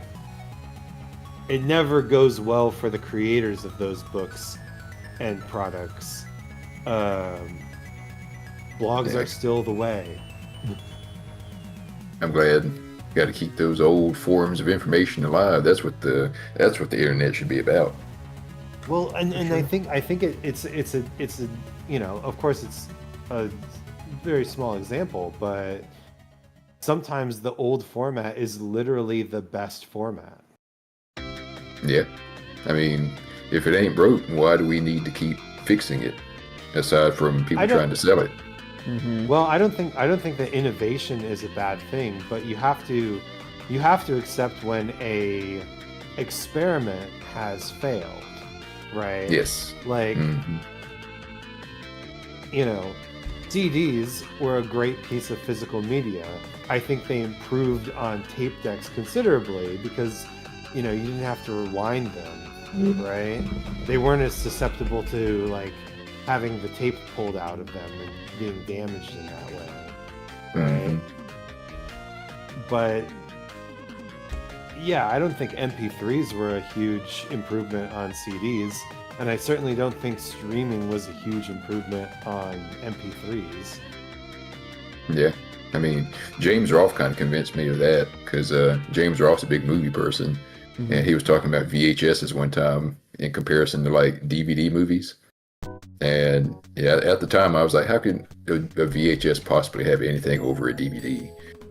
And then he explained one thing that kind of made sense to me. It was like when a VHS wears down or ages, it's usually just that one specific spot in the tape that gets corrupted, right? It'll get a little bit staticky or shit, the frame might be messed up or whatever, but you get one scratch on a DVD, that whole movie is completely fucked and you can't watch it. There's also stuff like specific editions of Laserdiscs that have audio formats that were meant for the theater that have not made to a home release since. Yes, stuff like that. I don't know, sometimes old stuff is just better. I am finished with the laundry. Hell yeah. I want to thank you, gentlemen, for joining me on this conversation. And that video earlier we talked about, you know, gives me impetus for potentially pursuing a media psychology degree. That would be absolutely incredible. I mean, it's something I've been thinking about for a while. I feel like we need someone like that, someone like a media therapist in this day and age. Dude, that okay, but for real, that is for real. Yeah, that is like a prophetic level of yeah, right. You just do not know how to moderate themselves in terms of like what they consume and how they're spending their time. Yeah, all that infobesity is bad for us. We are infobesity. We are inexplicably linked to the media in our lives now. I'm getting so many good like brain things right now. So many good brain things right now. But without good, further like, little brain ado, connections. are you guys on Parsec, or should I just share to the Discord? I'd say just share it to the Discord. Okay, I'll just share the Discord. We'll get started in a few minutes here with Hotel Dusk. I'm glad we started at 7 a.m. my time. Yeah, I know. How long have we been going? Almost 2 hours now. Yeah. That's the magic of Saturdays. Saturdays are made for dads. Yeah, I was about to say that. And dad's car. Saturdays are made for czars and czar's car. I did one with Daggerfall. What was it? Oh, you did? I did a... You did one of those for Yeah, something, I forget, I posted on Blue Sky. It I said... have vague memories of this. something, yeah, Daggerfall and Daggerfall's car or something like that. Daggerfall's car. Yeah. I need to get back playing. What is this a reference? What is this a reference to? There's I an didn't episode know of that. Dexter's Laboratory. Yeah. Oh, Saturdays are for dads and dad's car. Yeah, there's a whole account on Blue Sky that posts it every day. I mean, every Saturday. Every I Saturday. opened the emulator and my mic cut out. Yeah. Whatever Khan said is good. And Dad's car. And then I made a parody of me. Saturdays made for czars. Czar's car. Oh, this is what you were parodying. Saturdays are made for dads. And Dad's car. That's great. You get added to the list of Isaac's meme friends. It's kind of like the Today is Friday in California. Oh yeah. That one posts He doesn't every even Friday. say that though. He doesn't even say that though. He says it's a fine day in California. Today is Does he? Friday in California. If you know, like if you think it's Friday, you'll hear it as Friday and you'll say like, well, that's a weird way to pronounce Friday. But if you hear it as a fine day, then you're like, that is what he actually meant to say. Did he act? Was that like part of the script that he just said Friday, or No, did he say a fine day?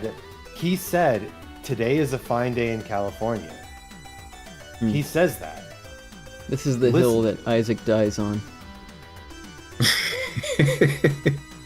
I don't know. I still hear Friday I hear, because I hear Friday. I think it's funnier as Friday, but I think he says today is a fine day in California. I mean, either way, it doesn't seem to make any sense with what's going on.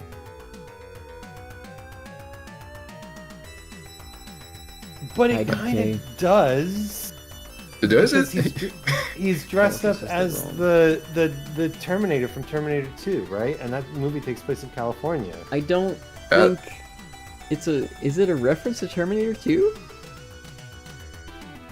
We gotta check. We gotta check the deets. We gotta go on the IMDb's. I don't know if these connections are connected or not. Listen, I've got a whole web in my brain. It all makes sense. You gotta believe me. You gotta believe. Because it's the way he says. It's the way he says California. He kind of fucks with the R a little bit in the same way when he says Friday. So that made me think, oh, he's actually trying to say Friday. And it doesn't even make sense in the context of what the fuck is going on, because he says today is Friday in California, and then he shoots at a man. So I don't know what bearing Friday or Fine Day has on anything. Shoot. Shoot. Where's my Melon DS window? I remember I sent a meme to my group chat in real life. There was a picture of the guy who's being shot at when he goes, huh? And across the top of his head, somebody had written in Shinzo Abe.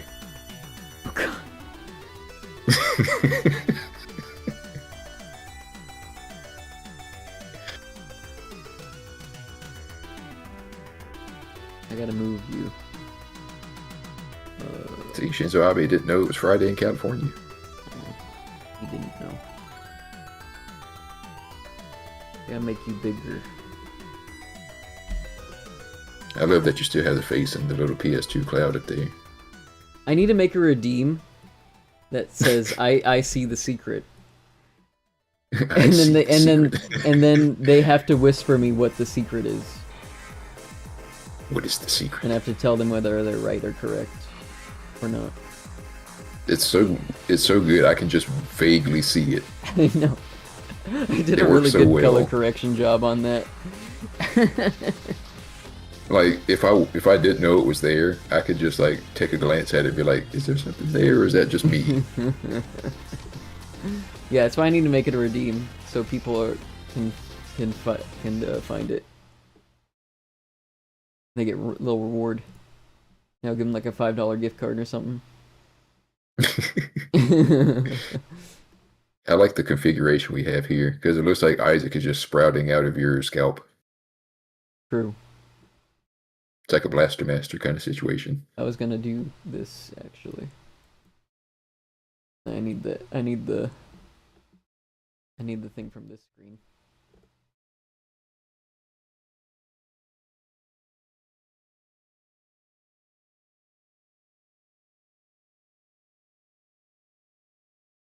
Man. Now you're eating, Isaac. Nom, nom, nom, nom. Didn't think we'd be getting Isaac 4 in this stream. I'm not eating him. He's my little baby. I'm just sitting on your lap. I'm your little guy. I'm I'm a little guy. I'm just a little guy. I'm just a little guy. And I played the role of Alec Guinness.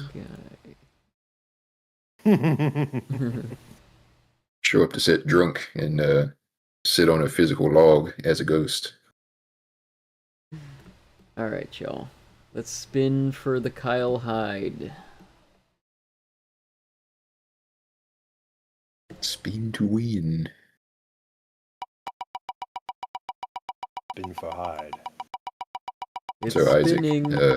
It's spinning. last night I raided Augie after stream, Oh, shit. and I think I traumatized Augie.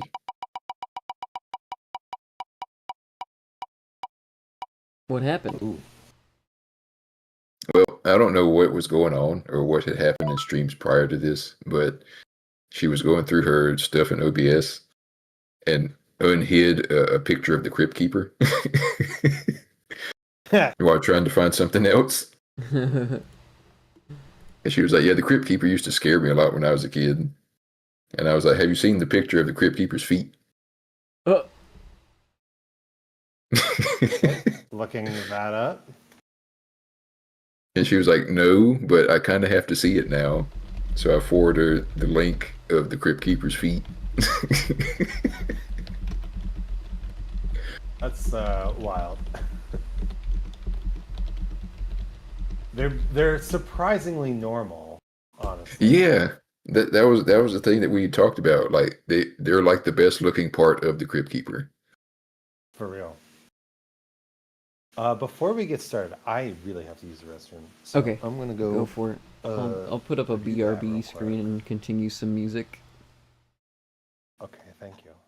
Isaac doesn't have a bedpan for streaming. Yes, it makes What my a head. loser. Hey, I can hear you.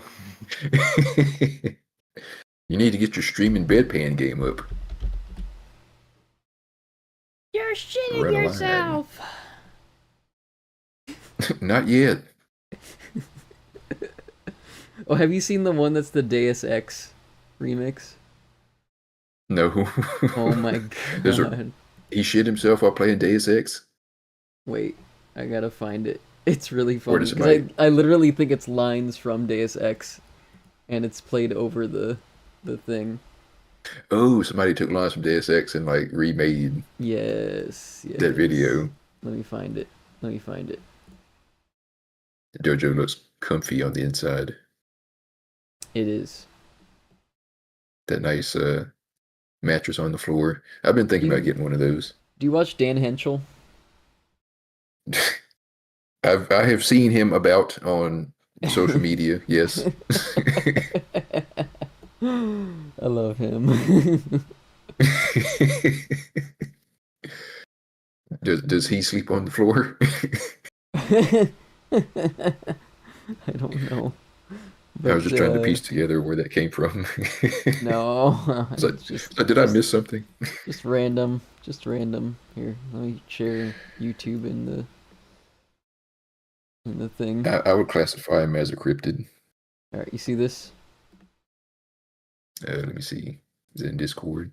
Yeah. Yes. Okay, ready? Notice the title. Yeah, that's what I was Alright. laughing at. All right, ready? Yes. Hold on. I've got to drop something. Get off the game, go to the bathroom, and take a shit.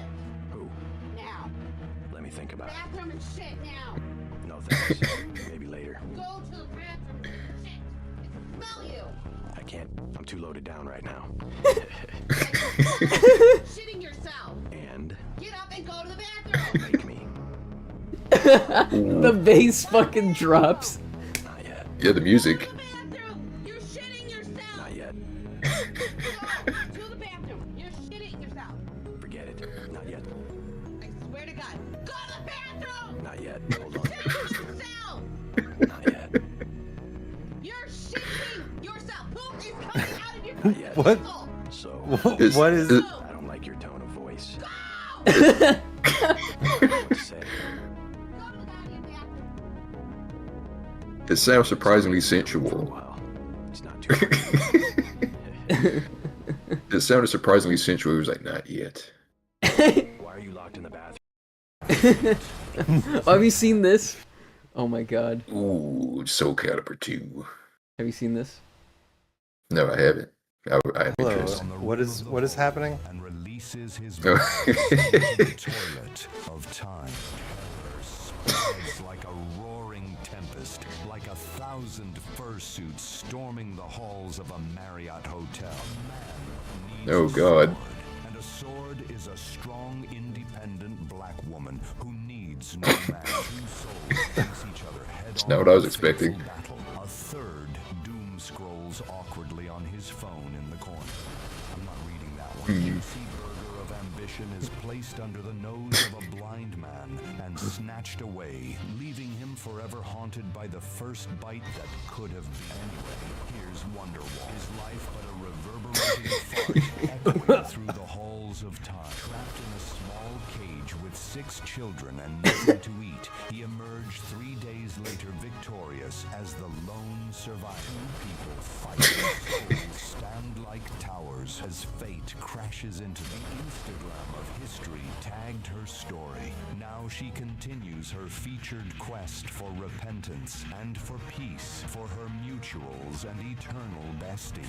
Betrayed by greed, he now roams the land, seeking retribution for his stolen JPEG marijuana has been detected by her Nintendo GameCube system. Place the controller on the floor and step away from the console. Forced to take cement in his early youth, he now bears the weight of this curse for all eternity. The taste of stone still burns. Casted out of home by his former spouse, he now seeks the power of the cursed blade to reclaim his offspring and lost lover. You again? I've had enough of you. You could stop at 5 or 6 stores. Or just one. Final battle.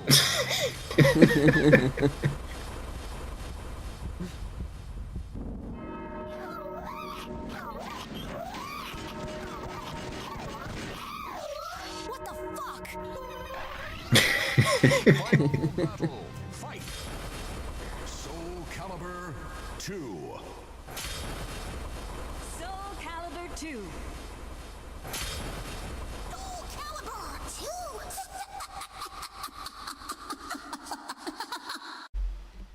2! Good one. That one That's a went good on one. just long enough. Yeah. There was another one. Okay, this is the Dan Henschel one. Oh. Yep. Mm-hmm. Hi, everyone. I am in the closet of a very special lady.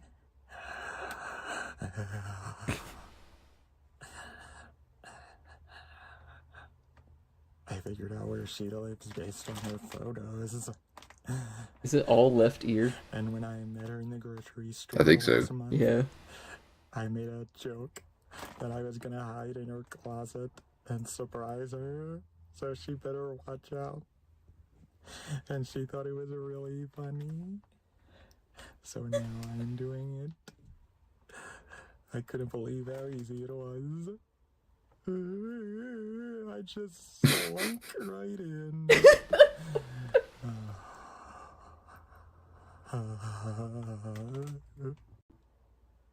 Holy There's shit! some- Him fading there's into the some- darkness. There's some other really good ones that he's done lately. Oh my god.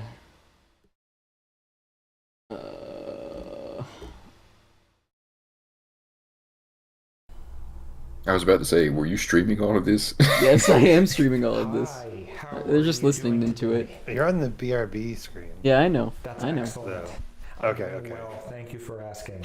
I don't care. Are you a Best Western Reward Plus club member? Okay. Would you like to sign up with us today? You'll receive multiple benefits. Okay, no problem. But let me know if you change your mind. Welcome to Best Western. My name is Douglas, and I am going to be your receptionist today. Can I see a piece of ID and a credit card? There is an incidental charge of about $70, which will be removed from your credit card upon checkout. Is that all right? It's like talking to an oblivion NPC. Thank you. I love The how every arms time aren't he teal? he goes back to his squinting and smiling. You can hear the gums. Yes. You can hear the gums. Yes. Okay. Do you have a preference on which floor you would like to stay? There are 4 total. Bothering me that his hands aren't teal. Yeah, Yes, I was saying floor is that. the highest one, and then third is the second highest one. Second is the third highest one, and the 1 is the 4th highest, or the lowest.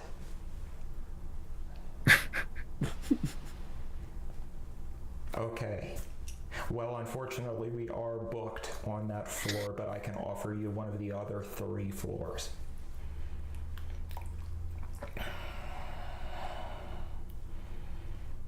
I'm so sorry. It appears I was mistaken. We are actually sold out on 2 floors, but I can offer you one of the other 2 options. God. Excellent. Well, Skipped his dialogue option. here are your room keys. The Wi-Fi password is on the... and if you need anything throughout the course of your stay, please let me know. My name is Jim. You can call down to the front desk or come down here because I am the only person who works the front desk, so it'll be me regardless. And I hope you had a wonderful stay with us today. Thank you so much. Beautiful. Beautiful. Okay, So, now we're ready to given- start the game. know- Given what we've talked about, is this Yeah. art? It is art. Very art. Is it? Yeah. Which side of that horseshoe was he on? Performance art. This is like satire. Yeah. So I was gonna I say- spun and I am the Hyde. The Kyle Hyde. What happened last time? Don't ask me. Shit. I remember we went bowling. We can read about it, can't we? Oh no, that's the other game. Uh, We went bowling last time. We were talking to Rosa last time. About Mila.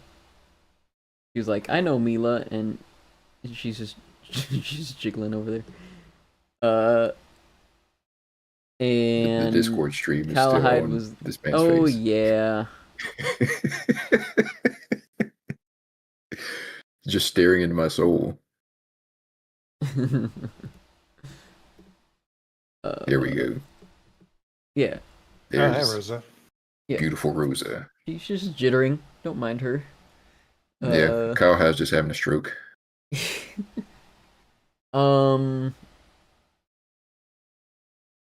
We started to find stuff out about Dunning and his past and how Rosa thinks he has a daughter, but she's not sure.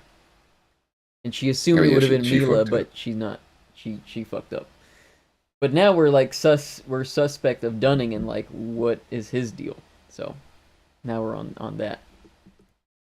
Dunning actually died 3 years ago. He was the killer all along. Flip a coin. He was the killer and he killed himself. flip a coin or something. Somebody decide. Who's Rosa? Who wants it? I think Isaac I guess was I Rosa do. last time. I do it. Yeah. I'm eating dinner right now, so Okay. go I want to for it. hear I'll what take you him. have to say.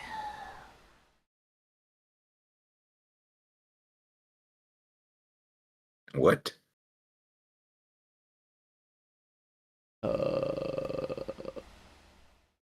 What are we supposed to do? Show the dirty magazine. What? What's that? Put that away, will you? Damn, that's not a good thing to hear ever.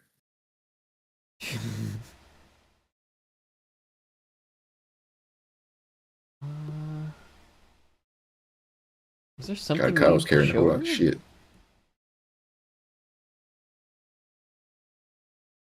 Need some adhesive remover? Showing the adhesive remover. Oh. That's it. She's blocking the door. Is she? No, we can go to it. Oh, okay. Okay. Talk to Mila. Don't worry. La la la la la. Who's that? In my chat. Is that the Madame Guillotine? Madame? Madame Guillotine. Madame? Welcome to the stream. Hello, hello. La la la la la. I'll find your father. Hope you're having a good morning. Okay, cool. Great. That was it.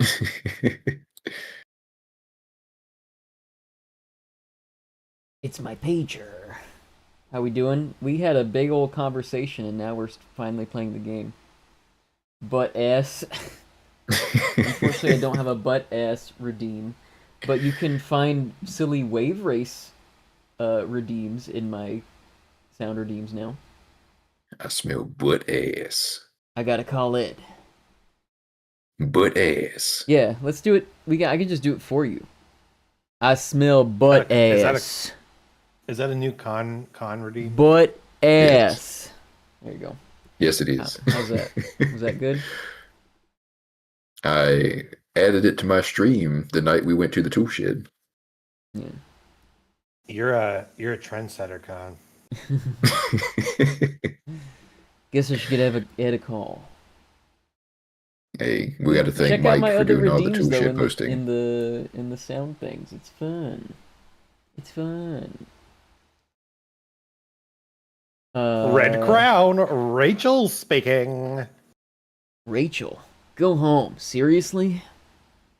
Damn. I was going to, sweetie. Worried about you. I'm fine. You're the one who has to go home at midnight. Aren't you sweet? But I'll just make Ed give me a ride. Anyway, he's right here.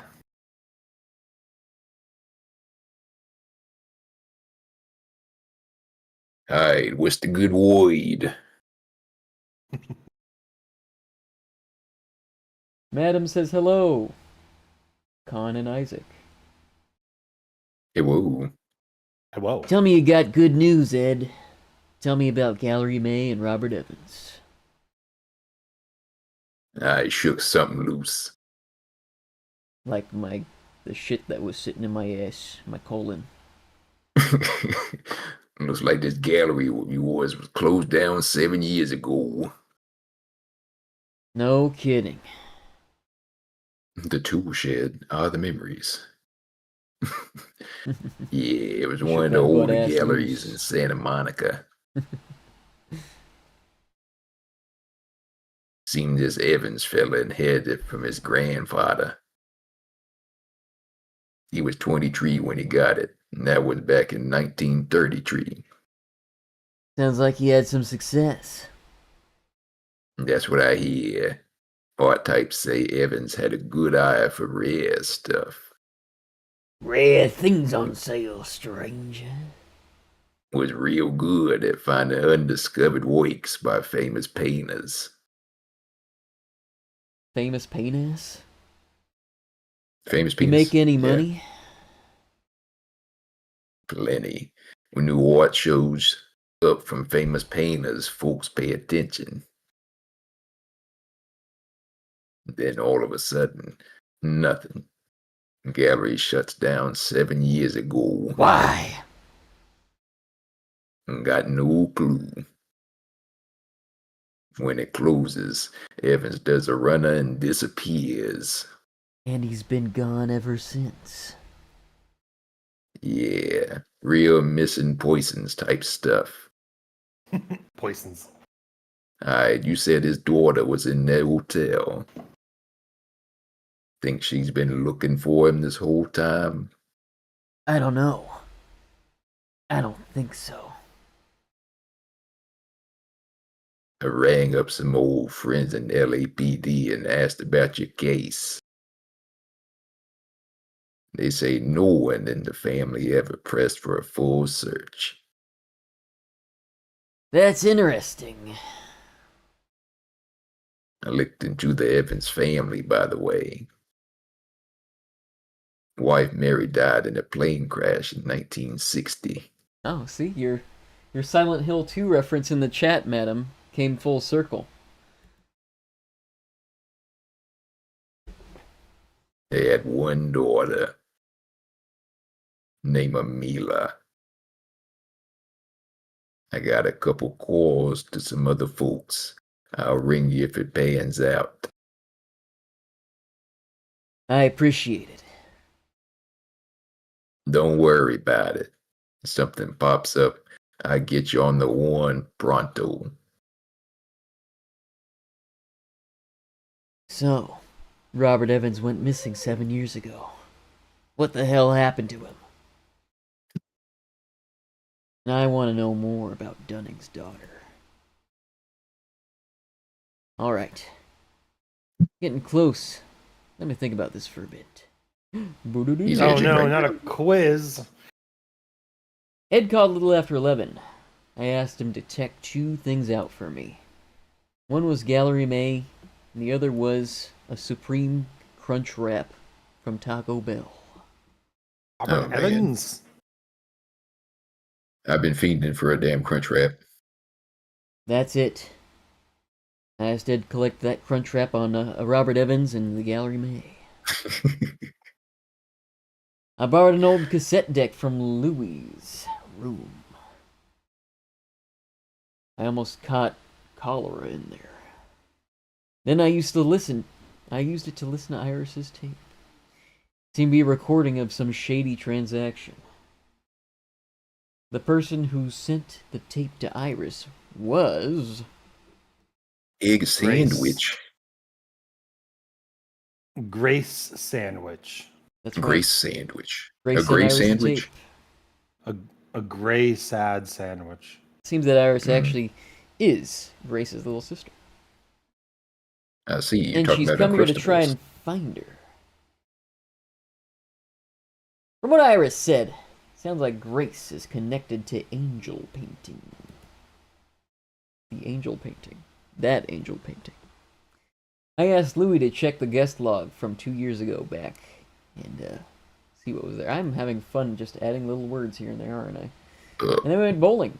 Go figure. Yeah, it's improv. While we were knocking pins, found something odd in the hallway planter. That sounds thing really we found suspect. was An old key. an old key. It's nice that he's giving us this little recap. Egg sandwich. I had a 2-egg omelet and grapes. That's it. When What the color bowling grapes? ball broke, they're the red ones. Ah, You like the that's the green good ones. Oh, okay. No, the red ones are way better. Green ones sometimes taste like bug spray. True. When the bowling ball broke the planter, we found an old key. He's got no markings or anything on it. I got no idea what it's used for. You know what I'm talking about, Isaac? You ain't never had green grapes taste like bug spray? Can't say I have. It must be a European thing. Yeah, where they have the fresh fruit and not the Yeah. pesticide one. Yeah. Yeah, you need a little bit of that DEET in your life. Adds flavor Is that that right? you don't want. Put a little That's flavor that deed you in don't your want. heart. Do a dollop. Do a dollop of deed. Do a dollop of DEET nuts. Ooh. Rosa stumbled across me and Louie's little game, was less than thrilled. She stopped yelling long enough to tell us that Mila had vanished. Ever the heroes, Louie and I went to search for her. When I found Mila, she was Dead. On the roof. The The roof is on fire. The roof is on fire.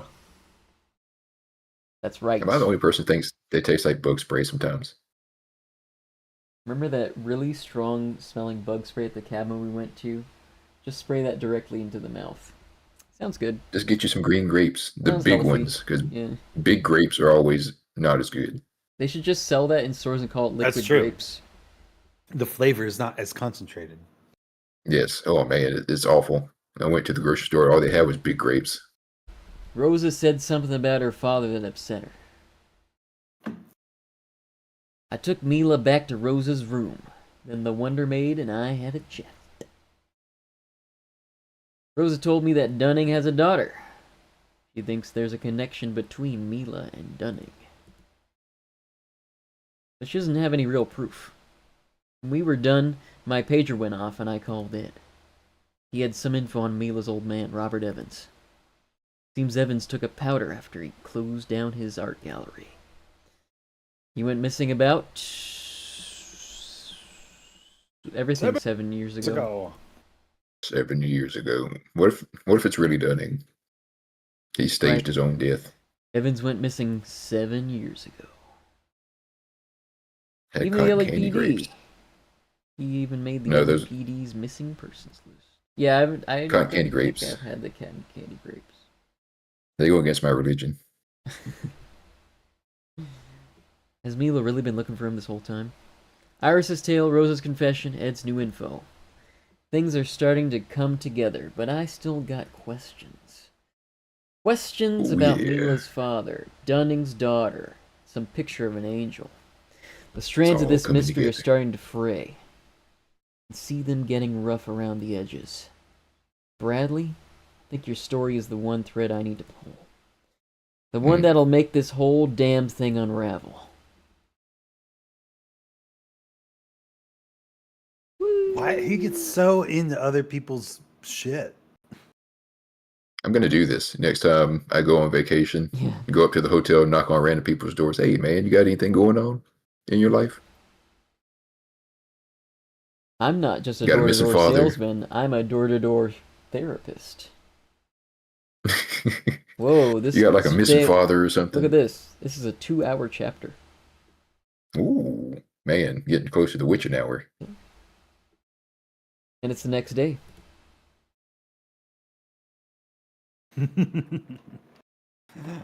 You might be peeling back the layers of reality in a way that is not pleasant to you, my fellow. Painting of an apple, huh? Who's said there were 5 apple paintings?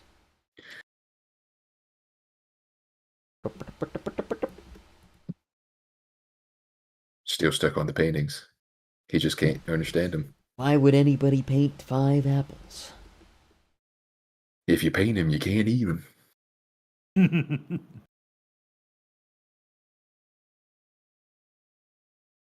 Ooh. Where is the secret of the painting? Secret. You got a secret. I am the Moraban.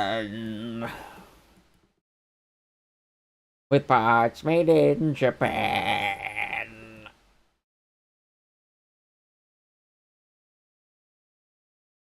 A So letter there's a painted letter into the painted picture. into the picture. But why? Picture of 5 apples and the letter Y?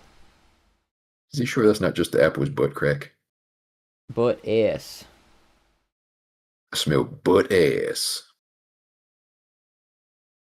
Butt ass. Yeah, I was waiting for that. There are other apple paintings besides this one.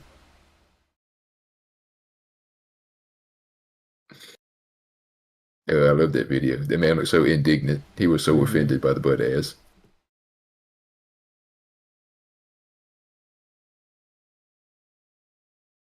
Bang. This painting has 2 apples.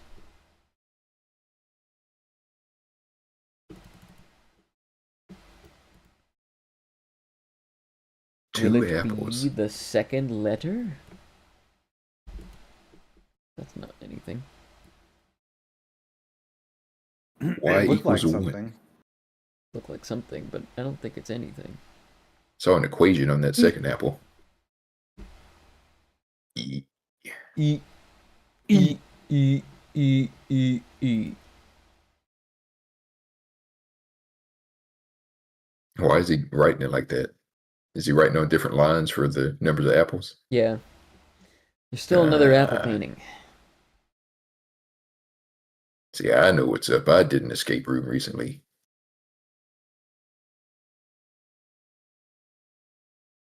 Unfortunately, I did it with people who are way smarter than I am, so they figured out other stuff before I did.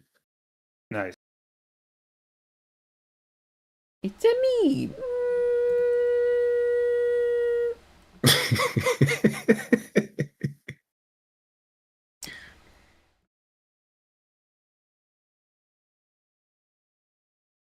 Just what I needed. Just what I needed. Just what I needed. In.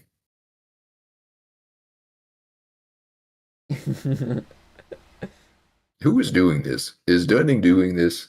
I feel like if you were trying to keep a secret, you wouldn't leave clues. Are you secretly Mario? I would love that to be my life. Sounds like it'd be a nice life. I mean, aside from the plumbing. Columbus my wumbus. Maybe after stream. Okay. Only if Con can be peach. It's not apples. I'll take that deal. I get to be trifling. Peaches, peaches, peaches, peaches, peaches. You know Peach was trying to fuck Bowser. Would love to be Luigi, though. Luigi is top tier. Yeah. Give me a nice underdog story. He's been my favorite ever since Luigi's Mansion 2. There's a painting on the floor. That's weird. Why is it there? Mamma mia! That's Luigi. Waluigi? We were talking about Waluigi earlier. True. Not in the meme sense, though. It was an in-depth character analysis on the ramifications culturally of Waluigi. I don't know what he's doing anymore. This is the 4th apple painting I've seen. I need to find one more. He's just traipsing around the hotel, going into rooms that he shouldn't have access to. But through circumstance, it happens. Dunn is going to shoot this man.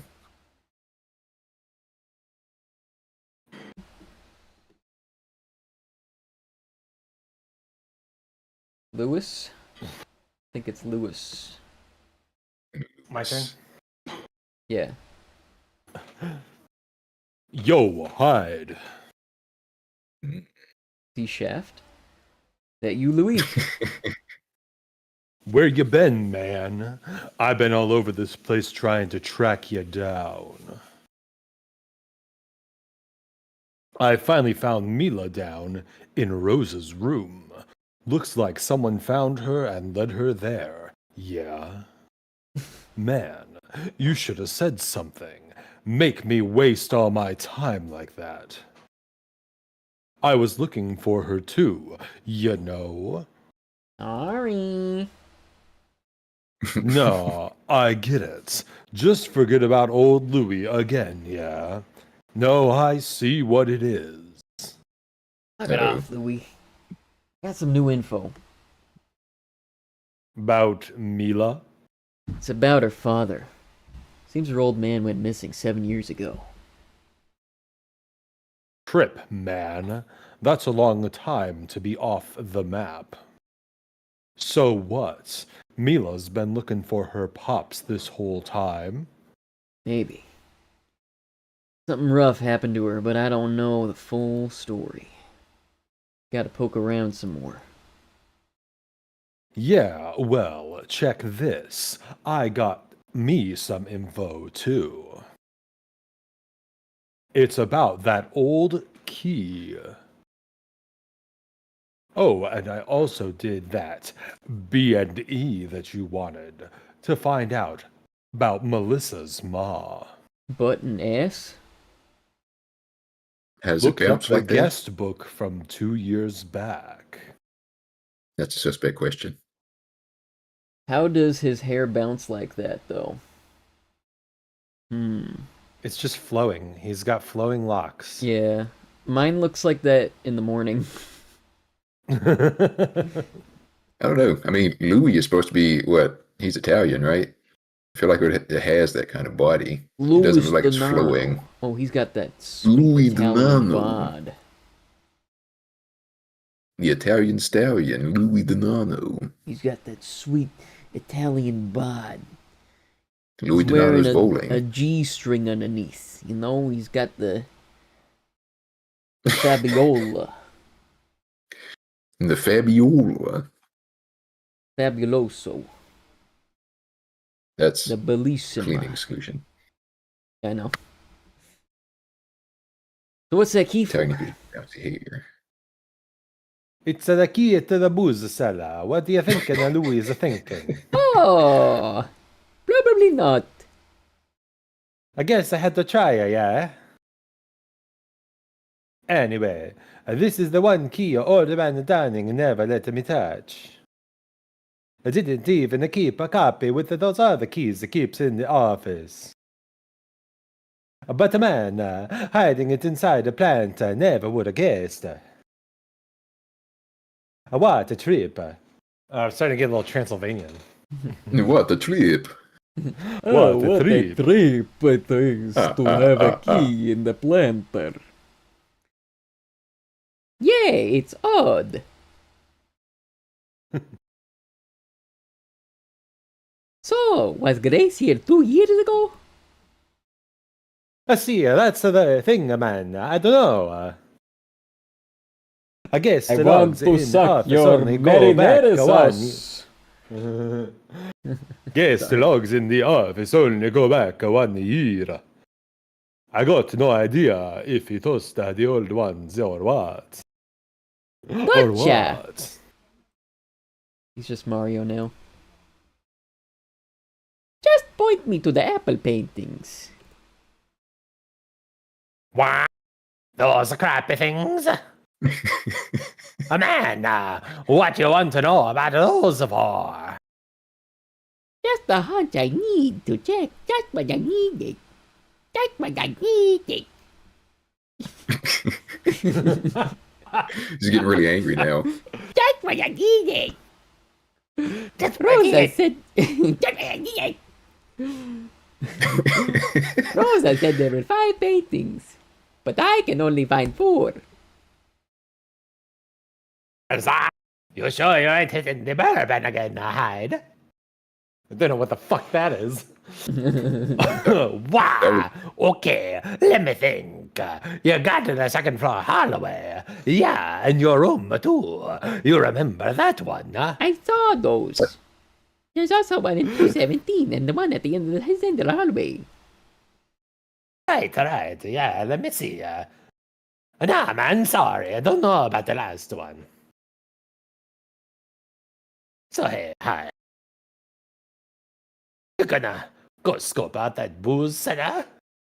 Yeah. Oh, yeah. Well, just hurry up before Dunning finds out you have the key, you dig? Listen, I gotta swing over to the 7 Stars and close up a shop. But come down to the cellar after 1, dig?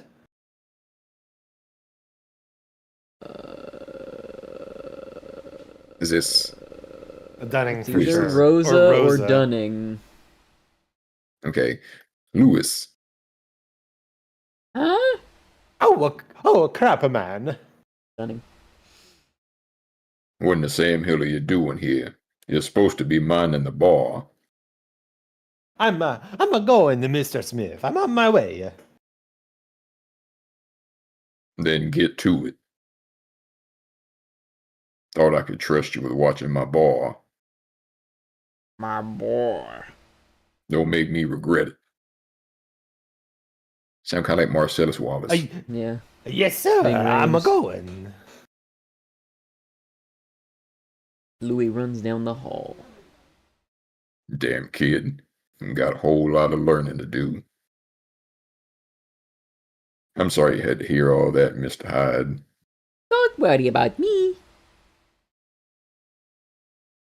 Well, ain't you just a big sweetheart? But tell me something, Mr. Hyde. Why are you talking to Louis at this hour anyway? Just bored. Just what I needed. That's so. Well, all right then. Uh-huh.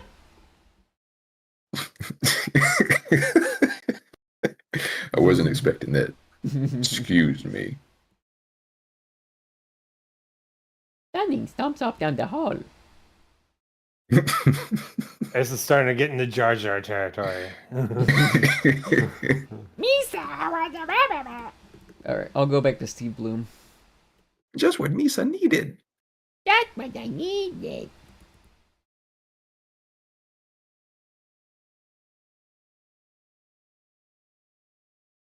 Now what? Oh, the cellar? You say go there after 1 o'clock? Do we have to find the other apple painting? Or do we find all of them? We might just find it in the cellar. Am I getting some news in the chat? News in the chat? What do you need from me?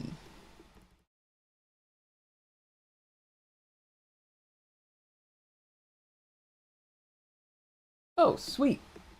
Good job. Ooh, library sale. Library. Good library sale. Been to them in a minute. I need to Oh, find we one don't to have go the key to. because he's on. So you were right, Con. Let's go to the bar. Yep, just go back to drink. Thought there was some sort of item there.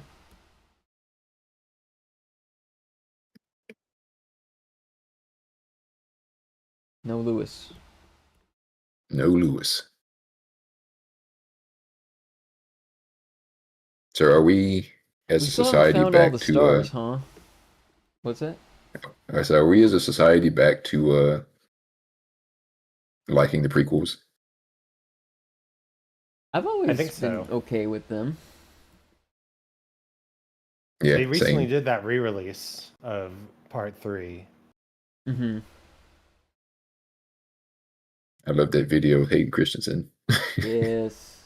Madame Guillotine's on the library train. Let's go. Maybe I should ask Rosa about those apple paintings. Throwing a random movie in the player and crocheting on the couch in the evening. Hell yeah. I got so many DVDs I gotta find somewhere to put. I keep buying them. They're so cheap.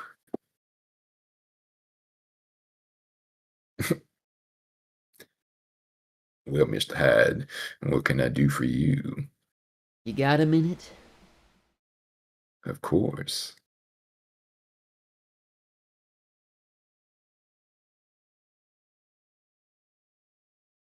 Have you learned anything about Mila's father? Well, have you? Rosa, it's been about 20 minutes. I'm good, but not that good. Oh, yes, I suppose not. Well, I guess you'll just have to put on your sleuthing cap. But I may have one thing. Yes? Yes, Mila's father's a guy named Robert Evans. Robert Evans. Robert Evans. Oh my goodness. Oh my stars. Easy, Rosa. I take it you've heard of him? No, I'm just excited. Oh. So your father's name is Robert Evans, is it, Mila? I wonder where he could be. Never you fret, Mila, honey. Mr. Hyde is going to find him for you. This is getting sultry. Right, Mr. Hyde? Sure. I Listen, just love where that are Hyde those is no apple selling it. paintings you were talking about? Said there were 5, right? That's right. Are there really 5? For a fact. This hotel isn't that big, you know, and I've counted them many times. Those paintings have been here as long as I have.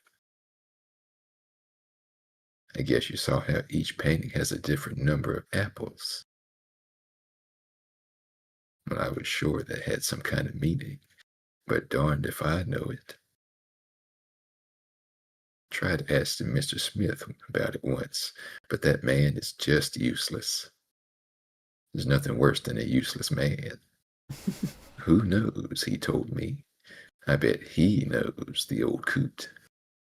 I don't know about that, but I did learn something else.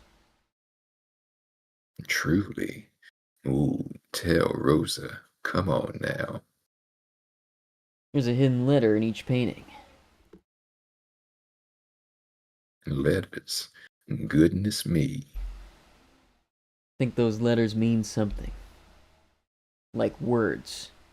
You put them together in a sequence. Letters. Used media store had a big Memorial Day sale last week. Came out a big stack. Yeah, I keep going to my used media store and fucking I leave with like 10 DVDs every time because they're so cheap. Yep, they are. Rosa, do you know your ABCs? That's why I need to know where all the paintings are hung. I see. Well, there are 3 on the second floor and 2 on the first floor, right? Wait, there are 2 on the first floor? Of course. There's the one in the hallway, and then... Oh, but you wouldn't know. You wouldn't know about the one in the special room. Special room? It's a little suspect. Okay, I'm curious. What's a special room? It's at the back of the lobby. It's the only room like it in the entire hotel. And that's where the 5th painting is? That's right. It says room 111 on the door. Can you get me into room 111? So you can see the apple painting. Is that it? Well, I suppose so. All right, but only for Mila.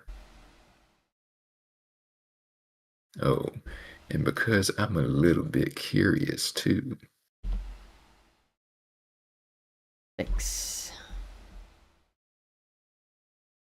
I'm gonna have to sneak the key away from Mr. Smith. And once I've finished with him, I'll go into room 111 and wait for you. Oh my. Then you can just slip in later. Okay? Oh my goodness. Good. Got it. Mila's counting on you to figure this all out, so don't mess it up. And for mercy's sake, don't let Dunnan know about any of this. Sneak around. Rosa sneaks off down the hall. Okay. Now what? Should I ask Mila about her old man? Mila. Alright. Don't look at me like that. I'll just wait until I know what's with those paintings. Coming along for the ride? Yup. Oh boy, we're the pair of testicles again. One pair of testicles coming right up. I like how one is slightly lower than the other one too, as is tradition. Like real life. Make a point to save it for the holiday sales. I don't know if ours does holiday sales, but that's a good idea. Because like all the movies are like $1 or $2. It's also a good idea, like if you have a Plex server, like I was talking about earlier, you just rip the DVDs and then donate them back to the library or something. Yeah. I'm not leveled up to Plex server the yet. restroom. Well, Oh, I didn't know. I thought we were going till 11-ish. 11. Okay. It's almost 1 o'clock. Yeah, and no, I gotta get going. Okay. Sorry about that. I have an event I must attend in the real. I had no The clue. real. All right. Well then. Yeah. We kind of used up a lot of time gabbing. Well, I had the time slot. What do you mean used up? We enjoyed it. Well, just a colloquialism. Yeah. I had the time slot till 11, so I didn't even know. I didn't even know. I enjoyed it too. It My was a good apologies conversation. my apologies for the lack of communication, I suppose. No worries. It's cool. What are we when are we doing this next? I guess we can discuss on Discord. Yeah. Yes. Okay. I need to check my calendar. Yep, just let me know and I'll verify. You got it. Sounds good, sir. Sounds very sultry. We're gonna raid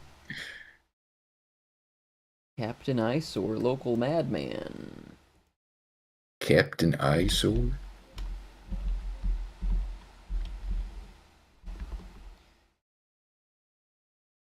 Yes. He's playing Schedule 1. He's making drugs. Making drugs? Well, that was the wrong...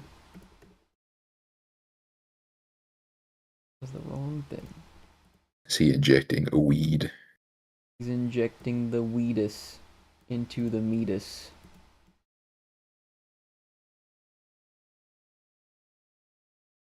I'm over here stroking my dick. Got lotion on my dick right now. Stroking my shit. All right, y'all. Have a good evening, morning, afternoon, wherever you are. More Hotel All Dusk three at once. on a It's weekend. all three at once. It is all three at once. It is all three at once. And Bye, everybody. bye, everybody. We'll be back Kisses. soon with Bye. Hotel Dusk on a weekend at some point. Mm. We're very close to Love finishing it. the game. I'm excited. We're so close. We're so close. Are we? Are We we are. close to finishing it? Yeah, we are. Oh. Now we're There's just only 10 edging. chapters. Yeah. Hotel Dusk edging. I like it. Dusk edging. Hedging, dedging.